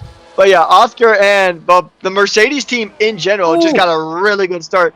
As Lamb's day, it just keeps getting kind of worse with a 3-second time penalty yesterday. Yeah, this just got a 3 as well. So with Yuki getting a 3, and I'll just give you your channel points, guys. Well done, congratulations. If anyone else can think of another prediction, let's send it out there because the predictions are coming in tonight. At the moment, Oscar and Yuki and Limitless are your top 3. Limitless just doesn't seem to have the pace in the Mercs. He's 1.6 behind Hado with a 3-second time penalty now. We need another safety car to bring them all back together again. Will that be the case as Kamikaze does get out in front of Limitless and is now 1.8 behind the Mercedes? Now, these guys fighting is not helping this at all because the Mercedes are P1 and P2 at the moment and they're pulling away. They're pulling a 1.9 second gap to Kamikaze, and they've got to be careful because at the moment they look like they could win this race hands down as Oscar Piastri is 7.5 tenths in front of his teammate. But there is still battles going on in the midfield, and this is where we saw the last safety car. So will we see another one again? Some guys tonight have not had the best of performances. As Squash Josh, I just seen gone all the way back down into P18 there. So I don't know what's happened there, if he's made a mistake or changed his tyres. We'll have to wait and see. Yeah, at the moment, it's a DRS train from Limitless all the way down to Aiden's Raiden. Indeed, and also directly behind him, with Dragon, he's got a few cars within DRS range as well, with Aussie, Watanabe, and Zenitsu all being within DRS range of each other. It's another smaller train as Zenitsu gets a 3-second time penalty for track limits there. Just surprised on where he actually went off because it didn't look like he really went off anywhere, at least from the camera shot that I had, but he's going to still try to make an overtake here. On to Dragon. Trying to send him around the outside is risky business, but he'll get it on Watanabe. Good stuff from him as Squash Josh gets another penalty. It's not looking too good for the Red Bull here tonight. Oh, Zenitsu goes side by side to the Astons. Oh, more side by side action there. The Ferrari and the Aston going at it. These battles going on in the left-hand side, further down in the pack compared to the others. Will we see a VSC or safety car in the next 5 laps? Thank you very much, created by Edge. So we've got another prediction coming up. Thank you very much, Edge. Appreciate that. 18 laps added, 29 at the moment. And Mercedes are in control of this race. Yuki Bear out in front at the moment. 3.5 tenths behind Oscar Piastri. Josh has left the session. If we can get him another invite back in, that would be great. Because otherwise he is falling to the back. So not the night for the Red Bull driver there. So Rekka said if we can get him back in, that would be great. At the moment, just -1. 3-second gap between Kamikaze and Oscar Piastri. The way they have started the safety car restart has just gone. Well, it's just been fantastic. But we've got battles going on here between Jamie Wells, Limitless, and Kamikaze. Jamie Wells up in a P4. Great drive by him so far. Limitless Draco in P3. Kamikaze there in P5. Bev's getting involved, gets the job done up into P5 there. Kamikaze in P6, Lamb in P7, and Roller in P8.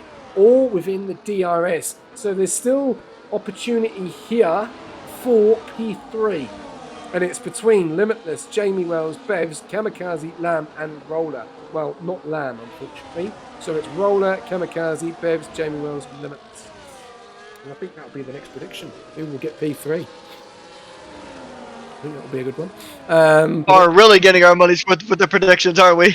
Well, I think we are at the moment because it's just the Mercedes have just done fantastic. The safety car restart was on point. Just insane tonight from the Mercs. They've just done fantastic in Division 2. This Melbourne Grand Prix has just been absolutely faultless. Apart from Yuki Bear getting that 3-second time penalty, but they work together, they'll be able to push that 3-second time penalty easy, and they will get the 1-2. Jamie Wells does get the P3 there from Limitless Draco, and we'll wait for that prediction to finish, and we'll see what happens as Dale Bevs is going to go round the outside of Limitless, and this is the problem. These guys all battling is just letting the Mercedes pull away because it wasn't 3 seconds beforehand, as Squash Josh has left again, so if we can get another invite back in. Raiden is about to join the party of this DRS train with Lamb, and he's bringing in Roller as well. So we'll have to wait and see there. Thank you very much for the sub there from Marzi to Friends and Upper XP. Thank you very much. 3.5 seconds between Oscar and Jamie Wells. Question is anything going to happen between now and the end of this race, Rick? Oh, most certainly. There's going to be something that's going to happen. Whether it's a little touch and go, a little bit of contact, maybe another safety car. Something's definitely going to happen here. But, I mean, the Mercedes have already just took that penalty and threw it straight in the bin. As Watanabe actually also gets a penalty himself. A 3-second time penalty for him. As we are currently just taking a look at this massive DRS train here between the drivers from P3 all the way down to P9. All the drivers are super duper close to each other now. Oh, and I see some moves happening as Lamb overtakes Kamikaze. The Williams now up into P6. He started in P10, now up into P6. A pretty good drive here from Lamb. He topped the first 2 qualifying sessions, but just couldn't string anything together for the third, so put him at a bit of a disadvantage. But he does also have a penalty. I think it's still just a 3-second penalty. But, yeah, it's a massive DRS train here going into turns number 1 and 2. But if you're not careful, taking too much momentum into that second turn is just going to be a penalty fest. As Jamie Wells goes ahead and sends it up the inside. A little bit of contact there between the Red Bull and the Ferrari. A little bit of a touch and go there between Jamie and Draco. Yeah, I think we've got 2 more laps left of our prediction at the moment, so we'll have to wait and see. There's no VSC or no safety car currently at the moment, and then we will be doing in a new prediction who will get P3. It's going to be out of Jamie Wells, Limitless, Bevs, and Kamikaze and Roller. They will be the top 3 opportunities there, all other. So we'll have to wait and see who's going to get it, but there's still drama going on here. It's now 4.8 seconds in front of the Mercedes. They have cleared the 3-second for Yuki Bear, so he is in control at the moment, either going to win this race or finish P2 to Oscar Piastri. We'll have to wait and see as what they decide to do at the end to see if Oscar lets Yuki have that 3-second gap. We'll have to wait and see as Yuki is leading the championship, so we'll have to wait and see. But at the moment, Limitless is in P3, but he's got a battle on his hands to hold that P3 because he's got Bivs, Jamie Wells, Lamb, Kamikaze, Roller, Aiden, all on his back. And Bevs up into P3 now. Great job from Bevs.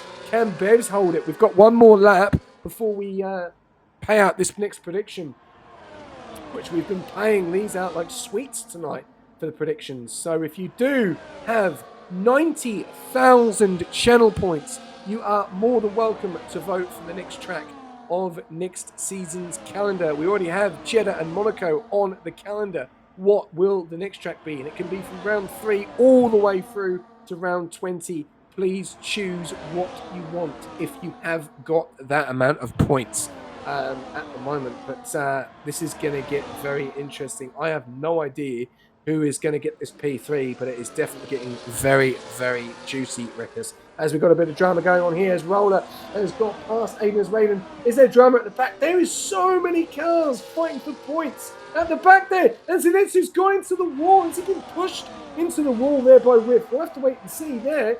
We could even have a safety car if this is not careful, because there's a lot happening in the midfield, and Biv's back out in front in P3. This race is not over yet, Rekus. Indeed, and honestly, the only thing that I regret about this race so far is that I don't have popcorn here with me, because this is cinema what we're seeing here on track. Now, we know Div 2 always brings some amazing races, but this is something entirely different. We've always had drivers that have been within DRS range of each other. We've always had a very, very, very big DRS train. We're seeing it here now. Still, it's P3 all the way down to P9. All within DRS range of each other. We're going to see some positions being changed here as we go into the very fast chicane of turns 9 and 10. Ooh, and the cars are getting very, very close there. Probably within just several inches. And Jamie is going to try to send it around the outside. Onto Dale. He had the DRS. He had the speed. He had the slipstream. He has the move. And now he's up into P3. But yeah, it is going to be so, so difficult to kind of predict. I know we're having the prediction, but it's so tricky to predict who's going to get that P3 spot. I honestly can't even. I mean, I'll do the prediction, but it is not going to be an easy choice, to say the least. Yeah, well, we're going to be coming up to Driver of the Day as well. The prediction is in. Who is going to finish P3? These are your nominations. Bevs, Limitless, Jamie Wells, Kamikaze, or other. So feel free to get involved. We've got 4 minutes to go. We're going to come up to Driver of the Day very, very shortly as well. I don't know. Who do we give it to? It's a tough one. I think Jamie Wells and Bevs and Limitless have had a great race. And yeah, the Mercs have just dominated. And yeah, it's going to be... I don't know. I'm going to let you have to pick one coming up very, very shortly. But while we're on that note, Bevs is trying to pull away from Jamie Wells. Can't seem to get the job done at the moment. Everyone is still behind each other. And yeah, Lamb will be very annoyed with himself getting that penalty. He may have had a massive opportunity. Kamikaze just following very, very closely. It's just basically follow as much as you can now and try and get on point. Squash Josh gets another 3 seconds. It's not got a plan for him.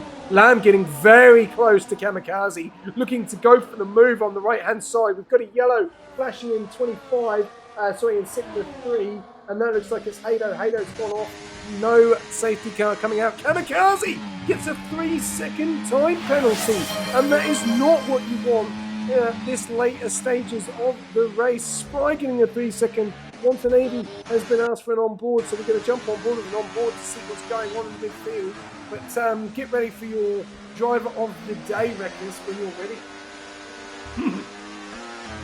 I got to give it to Jamie. I mean, he kind of... Oh, Hado's out! And that's the safety car! Oh my days, we've just seen... Hado is... Oh my days. That has destroyed it's not over yet. Yuki Bear's race.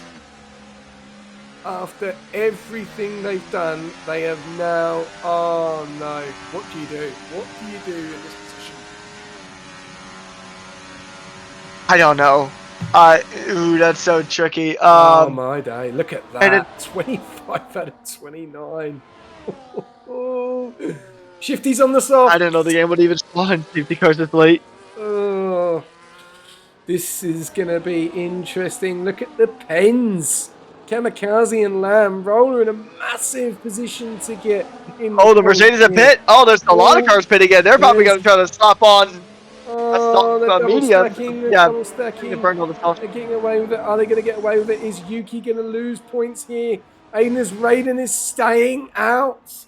He is staying out on those hard tyres. 15 laps to Oscar, 0 on the mediums. Can he do it? Dragon into P3 on 18 lap hards. We are seeing some moves now. Oscar Aussie K on P4 with 16 laps. Wanted Aiden up into P5 on hards. All the guys behind the old runners are all on fresh tyres. Bevs, Yuki, Limitless, Kamikaze, Jamie, Lamb, Roller, Whiff, Zenitsu, Shifty, Squash Josh, One Truth. But look how far down they've lost. Have they done the right thing here, Rekus? They've got rid of track position. This is a big gamble. This is a massive gamble. It's a bigger gamble than we've seen in Vegas, and Vegas is the gambling capital of the world. But I think Oscar did do the right thing, because even if he finishes behind Aiden, Aiden's got penalties. So Oscar is still in a really good spot to win, and all the cars that are immediately next to him, all the way from P3 all the way down into P6, they all got pens. So he actually could lose spots on track and still come in first place because of the penalties.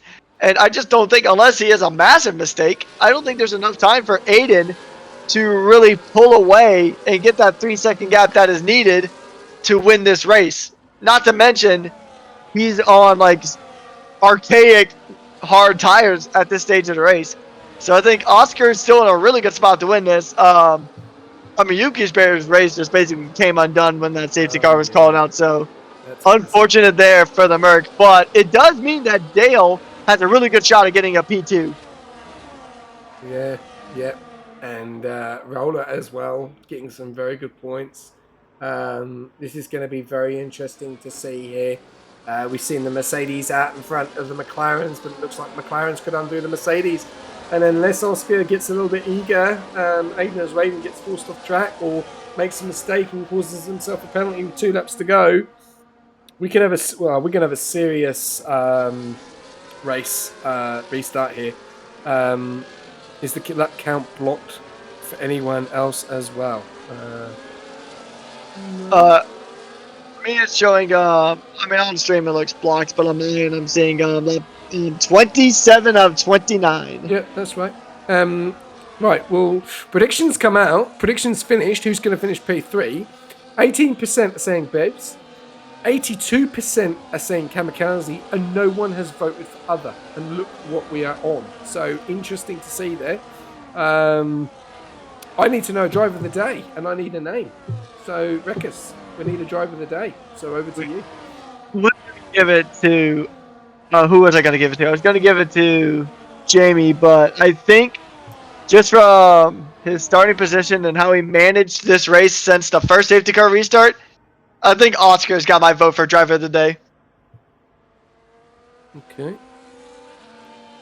Simple enough. He's led a very good race. He's gained 4 positions from his starting point.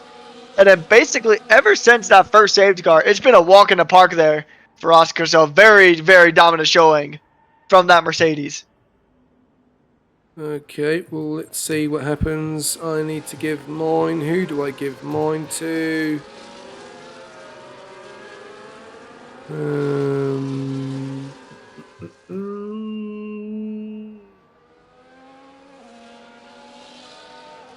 I don't know. I've got no idea. I don't know. I've got no idea who to give it to. It's nuts. I've got no idea. We are about to start in a safety car restart. Aiden's Raiden is slowing this right down, and now he has gone.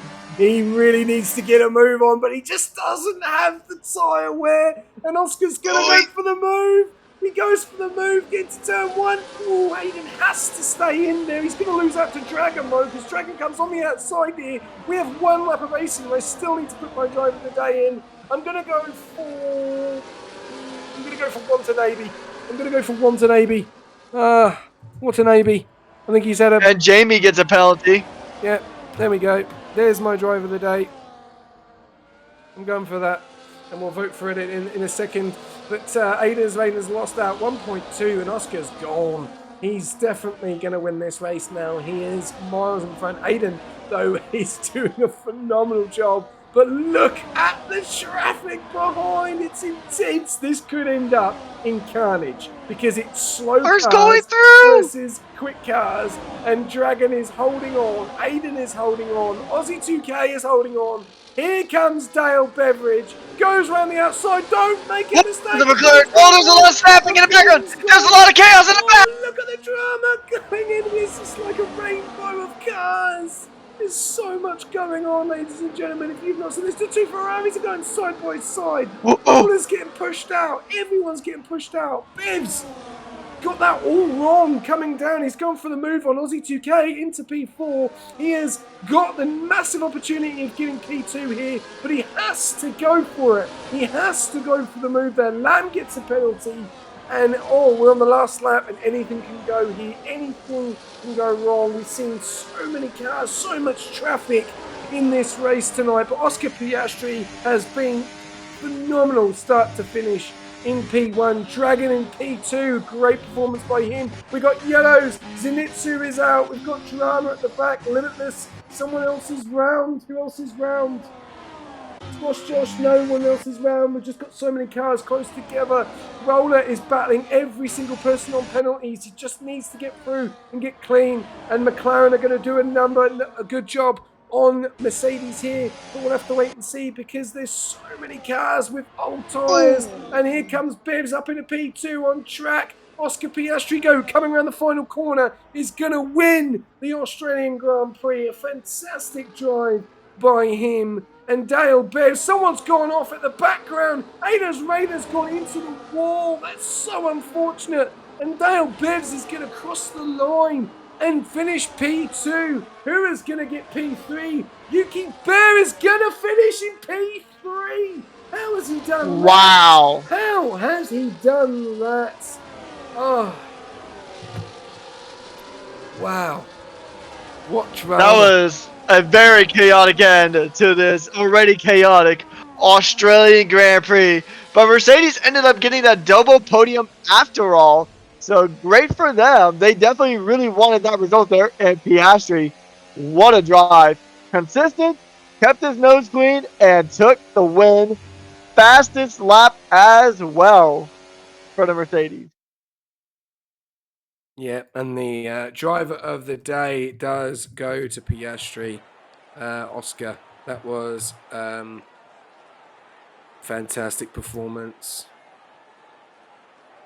Oh, wow. Wow, that was... It was chaotic.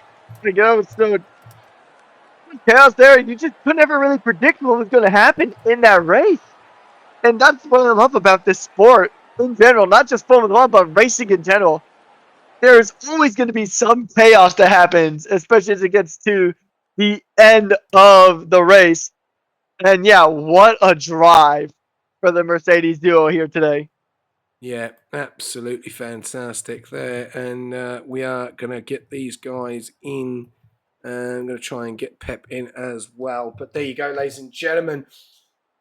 But keep gaining on McLaren. Yeah, not by much though, Kalki. If you just look where the McLaren are, Bevs is in P2 and Roller's in P4 and Yuki's in P3 and Oscar's in P1. And I don't know, we're probably going to see some pens, I reckon, in that race. Some stewarding reports maybe because Oscar Squash Josh does get the fastest lap, but unfortunately does not get it due to P finishing in P17. Wow, more drama tonight. What drama there that we had at the end. And yeah, let's have to wait for everyone to jump in. But first of all, Rekus, give us a bit of a summary of that tonight. I mean, once again, Div 2 did not disappoint. We had an equal amount of safety cars compared to Division 4. And a lot of surprising characteristics did carry over from that race. Yeah, I mean, we had a good amount of contact between drivers, a lot of mostly just touch and go, a little bit of damage from a few cars here and there.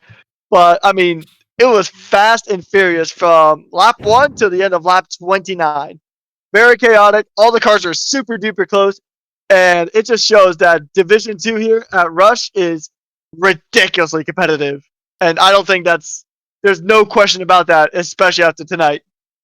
No, you're 100% right there. Absolutely fantastic. And I'm just going to quickly look at something, and that is 1, 2, 3, 4, 5, 6.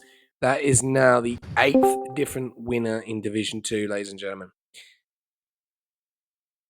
Wow. That That is very impressive. Yeah. Okay, so we are going to get Plugger in instead of Pep. So we do have everyone else in. Oh, Marzi's jumping in as well. Marzi obviously wants to have a chat with us tonight, but so we're just waiting on everyone else. We're waiting on Bevs to jump in. Hopefully he can jump in, which will be really good. But that's why I'm here, mate. Bevs can't make it. Oh, that's a shame. Okay, all right, no problem. I'll just go back to the showroom, and we'll jump on board with the first interview of the night, which is Yuki Bear. Yuki Bear, mate. What a race! What a night! First of all, we're going to talk a little. We're going to take it a little bit back, though. We're going to go to quali. Mate, left it a little bit too late near the end there for your last lap. I see you ran out of time, crossed the line literally seconds to get another lap in, but unfortunately you missed out, and that pushed you a little bit further down in quali. Did you know that you weren't going to have enough time, or did you just time it a little bit too late in the end? I didn't really care. It's not that it mattered. I knew I wasn't getting pole, and I wasn't going to go out for a second lap, but I thought, why not? I'll try and make it in, and then no, I didn't expect to make it around for a second. I knew I wouldn't. I came out with the pit lane with about 5 seconds to go, which you're never going to make up with on an out lap unless you full push. So no, that's fine. Not that it mattered. It was quite fun moving through the pack at the start. Well, in regards to the race, give us a bit of an insight, because you got the 3-second penalty quite early, and then you tried to pull on the gap with Piastri. You pulled on the gap, and then a safety car comes out, and you must have been. I reckon there must have been a few swear words going on, because you just pushed that massive gap. It was looking locked in P1 and P2, and then the safety car came out. So give us a bit of an insight what's going on through your head at the closing stages of that race when you had that 3 second. Yeah, very, very smart from a certain person. Yeah, lovely getting a safety car at the end of the race when you're 1-2 with your teammate. So that's always fun. But no, there was a few swear words being thrown around, but I don't know. I just thought I'd box for mediums and try and make as many overtakes as I could. And then, yeah, some funny little incidents I saw in the final 2 laps. But yeah, and made it all right. Got P3. It's not awful. But it's not what it could have been, but yeah, no, definitely. I definitely agree with that. That was something that we were probably looking at, because every single car in front of you and Bevs and the other main runners were all on older tyres. There was about 5 cars that decided to stay out, which were on old hards. So it was going to have to be the case of either go for it or just try and hold back and just, try and beat them on penalties. But some of them only had 3 seconds, which obviously you had 3 seconds. So what was the plan from your point of view? Because Piastri just went, like he got past pretty quick. He had the tyre wear on Aiden's Raiden, and then as soon as he got in front of Aiden's Raiden, that was it. He was long gone. What was your strategy in that situation on where you were sitting when you were behind Bevs on the safety car restart? not really a plan. Plan sort of a plan, but I was hoping to get past Dale, and then there was some bit of effing around with the safety car on the restart. No one would go, which let me almost a second back. So I had to claw that back. And then, I just had to sit behind him because there's no chance for me to get behind him and a clear chance to overtake. Not that it would have mattered since I had a penalty, but yeah. No. I mean, I'll take a P3. It's not awful. No, it's still pretty good. You're leading the championship. Great points. Good points on you boys, and in the orange. Yeah, that's what it seems to be at the moment. I don't know how many points it is because they made points on you in obviously Division 1, but Division 4 early on didn't go to plan as well. So it's looking advantage Mercedes. Before I pass you over to Rekus, you've got Miami next week, and it's the silly season break week. How are you finding Miami? I don't know. I haven't raced there in a few months, but it's usually a good track for me. So hopefully do well. Hopefully get a win. I'd be back on the top step after a bit of a wait. But no, I don't know. I'll see where I can go. Hopefully go into the break leading championship. I know Dale would have caught a few points on me tonight, which is annoying. But no, good constructors, good team points for tonight. With Div 2 and Div 4, so that's always fun. Yep, it's not over yet. There is still obviously 3 more races to go tomorrow night. Division 5, Tuesday, Division 6, and then obviously Wednesday, the last one of the week. But no, congratulations on the P3. And you'll probably think, I'm glad that's over because that was looked like a bit of a tough one out there tonight. So I'll pass you over to Rekus. All right, so congratulations on a P3. I know you were hoping for a little bit more because the 1-2 was on the cards at one point, but I mean, overall, it was a pretty solid weekend here for Mercedes. So I know through a lot of the race, it felt like 99% of that grid was stuck in a massive DRS train. Can you talk about your perspective of just that happening during the race here? Sorry, can you say that again? I couldn't really hear you. My bad. Just sum it up, sorry. So, because a lot of the grid was in a massive DRS train at that point. How was it for you being involved with that DRS train? Not fun. I don't. You got to worry about getting rear-ended, and you also got to worry about rear-ending other people, especially when your teammates are behind over you. But no, it was alright. I made some very, very nice overtakes around the outside of people going into the fast chicane, especially Dale on the first lap. That was always nice as your championship rival. And that was kind of how I kept making moves, going for overtakes in awkward spots. Managed to go from, I don't know where I started, all the way up to one in top 3, which was very nice. Indeed, yeah. I mean, you had a really solid drive there today, and I mean, hey, sometimes those risky overtakes really pay off. I mean, high risk, high reward. So, good job for you, and just best of luck to you for the rest of the season, and congrats on the P3. Cheers, boys. Okay, right. Well, we haven't got Bevs in here tonight, but we do have the TP of McLaren, my TP, also. And I'll let Rekus go and take this one first. All right. Well, hello there. Podium here for Bevs. Pretty solid here for McLaren. Overall, how was the race from your perspective as the TP of McLaren? It was a really, really tough race tonight, especially with the long DRS train from P1 to P18, basically, until that safety car. And hats off to Mercedes for the safety car restart, which was absolutely phenomenal. They ran away with it, and the boys behind them start fighting a little bit, which increases their time in front. It was really hard to catch them. We already knew that we were fighting for P3. That second safety car was a bit of a surprise, but that gave us a chance for that P2 position for Bevs. MJ Roller just needed to keep it clean because everybody in front of him already on penalties. So P2 and P4 Not bad after a really, really hard race.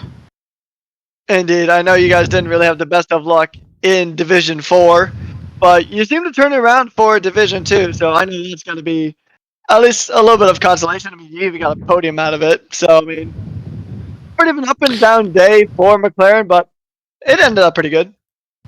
Yeah, definitely did. Yeah, it ended up pretty good. So, yeah, but there was a few safety car infringements that we want to look at. So there might be a few spots to be made, but yeah, that's up to the stewards to decide. All right, yeah, we'll see what happens with that. But how are you feeling about McLaren's chances in Miami next week across every division? Yeah, Except pretty this good. one. I mean, the boys are pretty excited about Miami. As far as I know, the practice has already started, and yeah, we're sorting out our updated setups and all that. So yeah, we're all excited to jump into that one. Awesome. Well, congratulations on the P2 for your team, and Thank we you. will see you next week. Best of luck. Thank you, Rekas. Okay, Marzi, obviously you've probably got to be very, very happy with that performance from Bivs, because he was fighting a DRS train for most of that race with Roller. And we saw some big names going out earlier on in Q1. What was your thoughts to Q1? Because the pace from P2, I think it was P2 to P19, was 9 tenths in Q1. Yeah, it was the Q1 was actually a big surprise, seeing Shifty go out and a few other names that were in there. I think Watanabe didn't make a lap, or he was impeded, or I expected both of them to be up there. Lamb surprised us. Jamie Wells from Ferrari surprised us, like where these times are coming from, because usually it's Roller, Bevs, Oscar and Yuki, the top four, but all of a sudden it just get mixed up, and then you start worrying about so it's not only the worry about what Mercedes is going to do, how much pace they got. It's we're going to start worrying about the other teams coming up, because there are some amazing drivers trying to crack into that top three, and everybody wants to be on podium. So it was a bit of a surprise to see a few people like big names go out in Q1. But overall, boys were happy with the qualifications at all, and I'm just happy how both of my drivers, how they went about with their racing. One had two warnings, one had one, so a bit of caution there. And MJ Rolla unfortunate with just keep falling into double stacking out on the safety car and falling to 13th, I believe, and then he made it up to top four without any penalties. So that's good effort from him. So yeah, overall the race went really well. I just just unfortunate. Oscar Piastri had awesome pace. That restart, what he did, that sort of killed the mood a little bit. But when that safety car came back in, we knew that we possibly could get P2 again. But there was a lot of cars in between Oscar and Bevs and MJ Roller, so it was a mission to get through everybody. At one stage, I was telling MJ, like, just keep it clean, keep your nose clean, mate. Everybody in front of you's got penalties. And then I see after turn 10, there's like 5 cars going into turn 11, and I'm like, what the hell am I watching? So it was a crazy race at one stage, but it turned out all right for my boys anyway. Yeah, no, to be honest with you, for us, for commentators, it was very entertaining. We saw, obviously, the safety car restart at the last, like, probably 10, I think it was about 6 or 7 laps. And then all 5 cars, all on old tyres out in front. And it's like, it would have been great if they had no pins, but obviously Dragon had, I think, 10 seconds. Aiden, I think, had 10 seconds as well. And it was just all about basically just maintaining your tyres, maintaining your positions. I see the Bevs did go in for an audacious move in Sector 3, which could have ended very badly. Roller was behind a lot. Yep. And in the race, you could see that the McLaren were in the DRS battle. There was a battle all the way from P1 down to P11 at the first start. And it was just, trying to get through. The Mercedes made their way through the pack pretty well. And then obviously Yuki having that 3 seconds But the question is going into Miami, Bears is only 5 points behind Yuki now, going into Miami, and it's the last race before the break, and we're starting to see this battle commencing still with McLaren and Mercedes. Obviously, McLaren made a massive jump on Mercedes last week, making 160 points, making 30 points on Mercedes. Do you think that McLaren can close it out in the week and pull that gap back? Because obviously you've made points on them in Division 1, not Division 4, and it's pretty close in Division 2. So Division 5, 6 and 3 is where it's at. Do you think it's doable to make another week on them? Well, it's possible, but let's be real. Mercedes this year is obviously that's why they're up the front.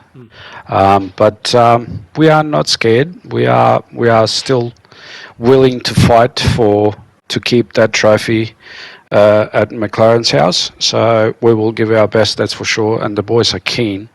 And I think just like last year, everybody was watching what McLaren and Alpine are doing. I think it's the same with this year, except it's Mercedes and McLaren. What can I say, man? It's week by week, man. We just take it race by race. We try to do our best and get the best positions that we can. And I can't be angry at any driver of mine because I know 100% with any certainty that every single one of them is doing their 100% and giving me 100% every week. So whatever happens. At the end of the day, this is just a game. I know we are all competitive, but at the end of the day, we are just mates that like sim racing and we like to play this game. So if we end up winning it this year, so be it. If not, well, I'm really happy with the way the year is going. Obviously, I'd like to win it. I'm in it to win it. I'm not here to lose. But so far so good. There's still the other half of the season to go. Silly season around the corner. It's going to be a fight to the end, I believe. I don't think we're going to let them run away with it. And I don't think Mercedes is going to let us run away with it. So I think we're going to have very enjoyable races coming up because the races that are coming up are really, really good tracks and everybody likes them. So we are going to see some good racing coming up. Do you believe, last question before we go over to P1, do you believe that sometimes it takes its toll? Like, for instance, tonight, obviously it's not gone to plan for some of the divisions. Obviously, Division 1, a great start there to Gully. He's actually made 9 points on Mercedes in that race, even being just one car, which is very obviously unfortunate because the other person didn't turn up, which is such a shame. And then obviously tonight, do you believe that brings the toll on Division 5 and Division 6 to perform because they know that we're behind now on Mercedes going into those two races on Monday and Tuesday? Not necessarily. I think we all look up to Division 1 to do well because, Alpha is doing so good. Division 4, we know we are fighting real hard to keep as close as we can to Aston Martin, Mercedes in there. Points wise, it was really unfortunate for Evil to DNF today.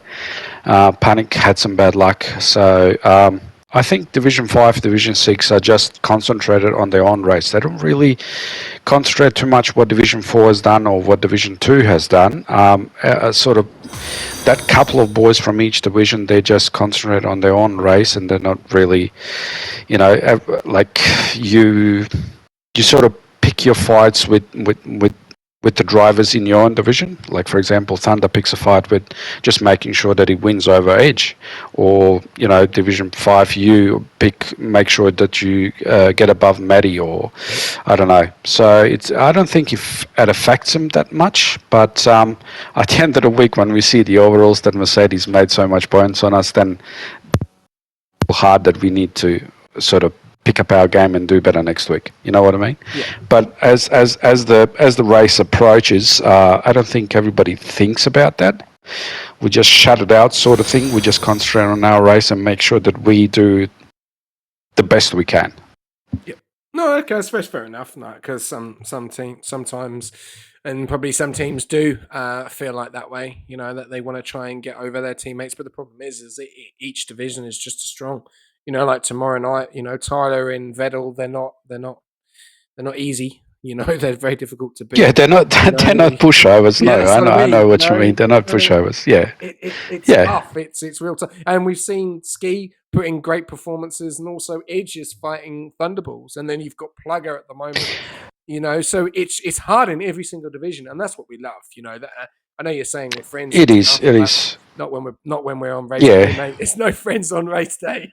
Yeah, exactly. But yeah, like I know we're talking about this for the last 20 minutes, the battle between Mercedes and McLaren, but I just want to remind you that it's not all about us. We have to be, and I want us to concentrate as well on the upcoming Red Bull drivers and the William drivers, and on occasions we have a Ferrari driver that just basically blistering pace out of nowhere. I don't know where France gets these drivers from, but my hats off to him for taking that team who I thought at the start of the season after Campbell and Checker left that team is just going to crumble.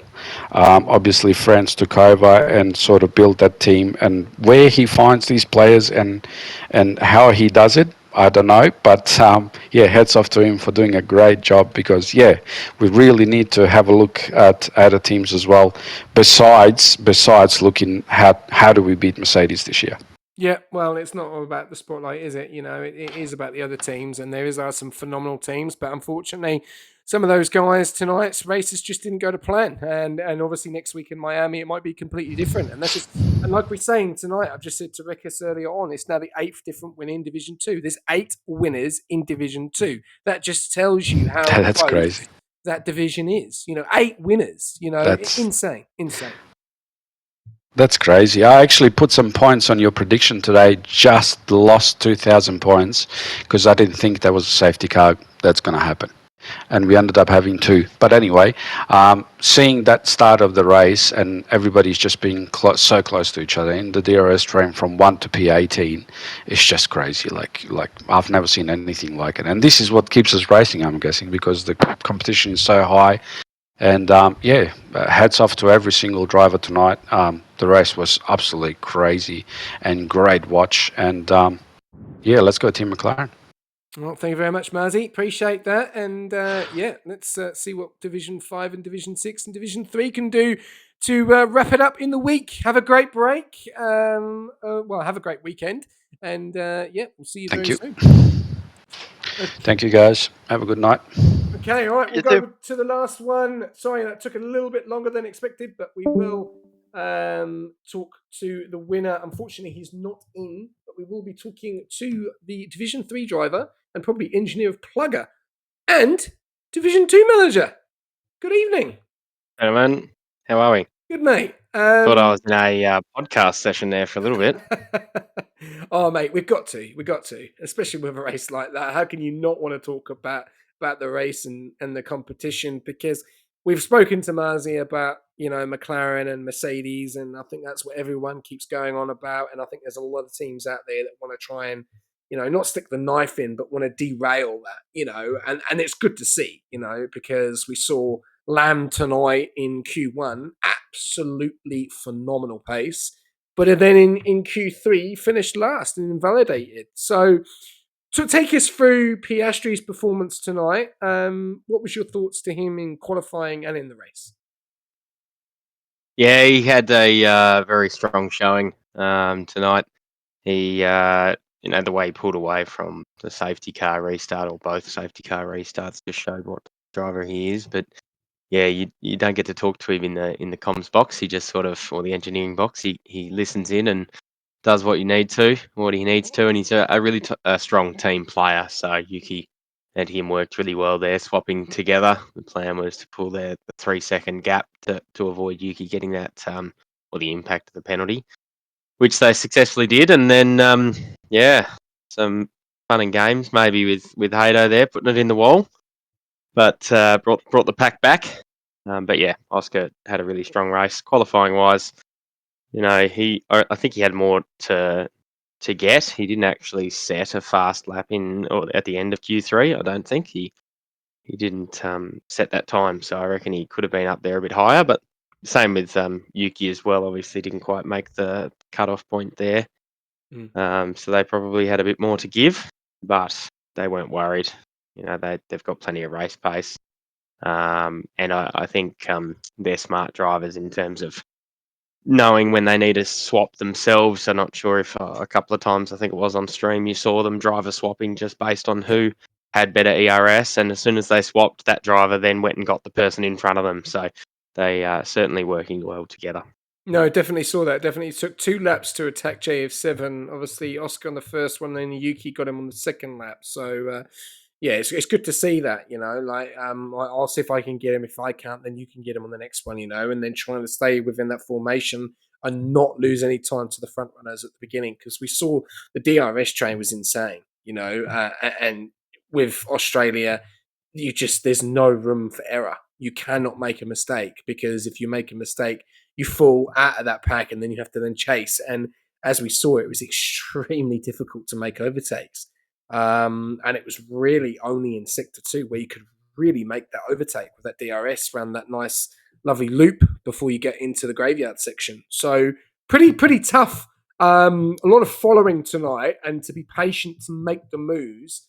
Then we saw the safety car. Now, obviously, we spoke to Yuki, and there probably would have been a few swear words in the comms box or the engineering box. What was your thoughts when you saw that safety car come out and it was like, oh, well, he's got a 3-second and everyone behind him didn't have any pens? Did you think Yuki's race was over after that? No, the tyre advantage really pulled him back in. I reckon a few of those leaders had it boxed, would have been a different story, because obviously he would have had a 3-second and on even tyres, whereas I think there was only the 3 in front, which was Dale. Sorry, it was only 2 in front, Dale and Oscar, that had new tyres, and Yuki in P3. But then I think there was some chaos in the midfield, so a few more people got penalties, and really it didn't matter if he had one or not. I think the only driver that he couldn't get on in terms of that 3-second was Dale. So that, it is what it is at the end of the day.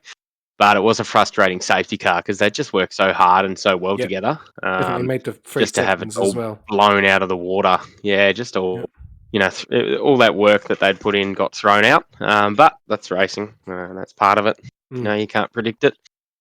But it was talked about, when we were on restart, that this could happen.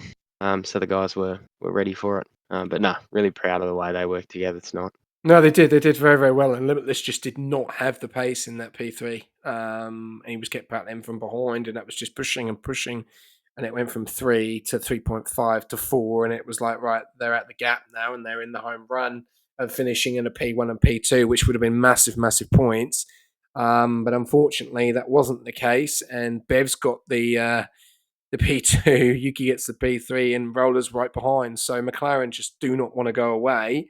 And Piastri tonight, absolutely faultless. The safety car restart was just fantastic. He got past Aiden as Raiden and then just went off in the sunset. Big confidence for Miami, for Piastri.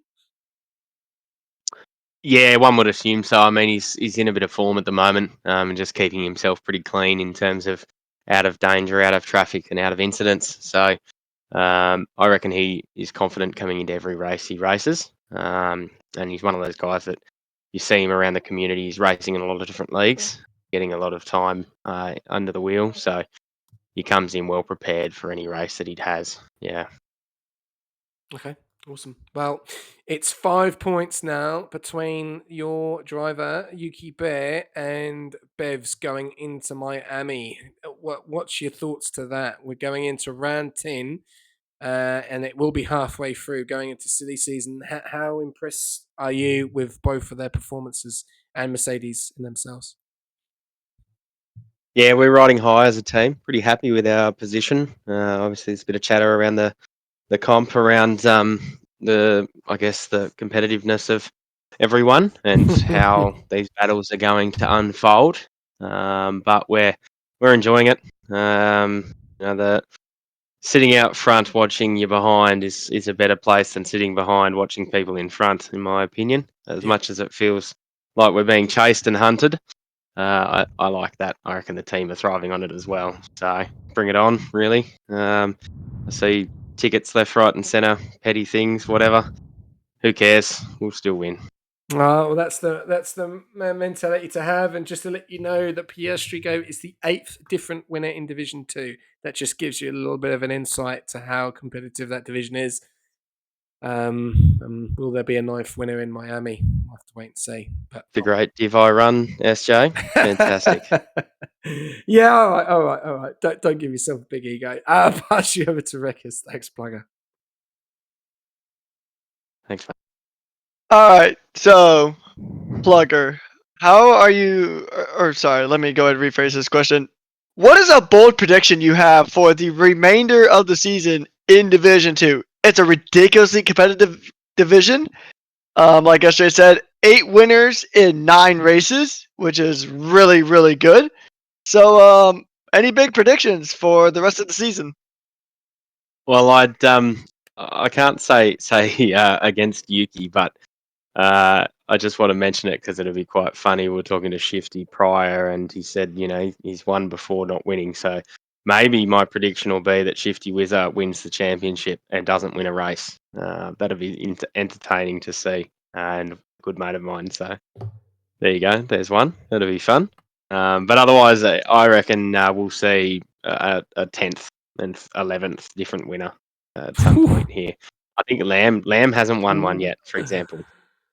Like, That would be pure Yeah, correct. cinema in a division that is already a good spectacle. yeah, Limitless hasn't, MJ hasn't, Shifty hasn't, No, Aiden is Raiden hasn't. no. So there's plenty of drivers there that have the ability to win that haven't won a race yet. So yeah, we'll. I reckon we'll see another, maybe even 5 more different race winners Oh, before the end of the that'd season. be Ooh. insane. That would be insane.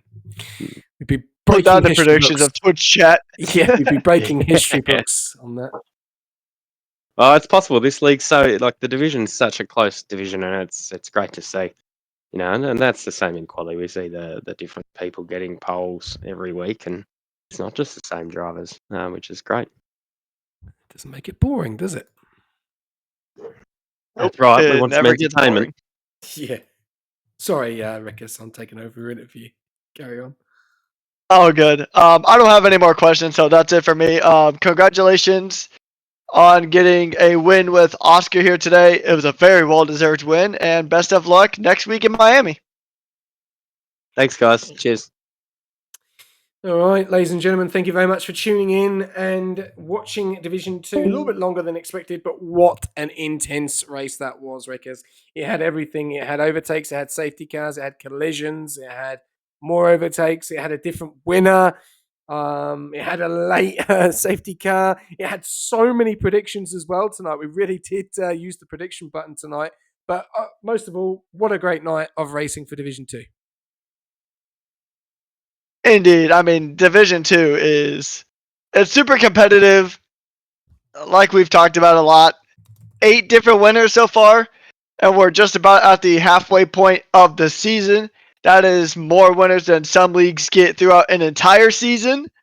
So Division 2 is a really good spectacle. It's really fun to watch, really fun to commentate. And for those of you who are watching the stream still, if you haven't followed yet, be sure to follow because we have a lot of excellent racing coming here. And tonight was no exception. Thank you very much, Rickus. Really appreciate that. Just a big shout out as well to Jack Dibble, Faddy, It's Ziffy for the sub there from Marzi, and also Penguin Boy for following in as well. Salvatore as well. And more the guys earlier on today as well. Kitsamu Shark, Kylie Boy, and Muso. Thank you very much for the follows. Thank you very much as well to all the viewers that tuned in as well. I know you probably missed the Chinese Grand Prix, and I do apologise. Hopefully, you catch up on the replay and watch the highlights. Big up to our main sponsor, AI369. Feel free to check the website out, http://www.ai369.co.uk. Also, to our other sponsors as well, Pagnian and SimLab and Speed Nation. And also, a big thanks to everyone that changed their helmet to yellow and black helmet in the memory of Eddie Jordan that passed away a couple of days ago. Really appreciate the support and the love for the league as well. All of our thoughts and prayers go out to his family. Big F1 figure in F1, as now we have lost Murray Walker and Eddie Jordan. It's a very sad moment in F1, but we still continue and we still strive to move on. We will always remember the Jordan days, especially with Eddie Jordan, and appreciate everyone that did jump in and change their helmet to in memory of him for his Jordan days. That is it, ladies and gentlemen. We have more action tomorrow night with Division 5. Yes, I will be on track and I'm not looking forward to it, but we'll have to wait and see what happens. Then we have Tuesday. We'll be heading over to Division 6, and then the last one of the week, we'll be heading over to Division 3 for the last race of the week at Melbourne. Then it's back with Division 1 on Saturday, which should be Zandvoort before their break week, and silly season starts up. And then it is back with all of us as well with Division 2 all the way through to Division 6 at Miami, the last race as well before the mini break for silly season. That is it, Wreckers. Thank you once again for jumping into the comments box and having a good old chinwag with me tonight and enjoying that full action-packed race. Yeah, I mean, it's always a blast to come here to Rush. There hasn't really been a boring race yet any of the times I've been around to commentate. It's always a lot of fun. Always look forward to it. And I appreciate you having me back here for Division 2. Anytime. Ladies and gentlemen, that is it. Before I let you go, I'll leave you a quote as I always do. We have seen number 8 race winner in Piastri Go. Will we have a number 9? Plugger said we may have a number 10, 11 and 12 or 13, as there is so many other drivers to win races. But will there be a number 9 in Miami? We'll have to wait and see next week. Good night.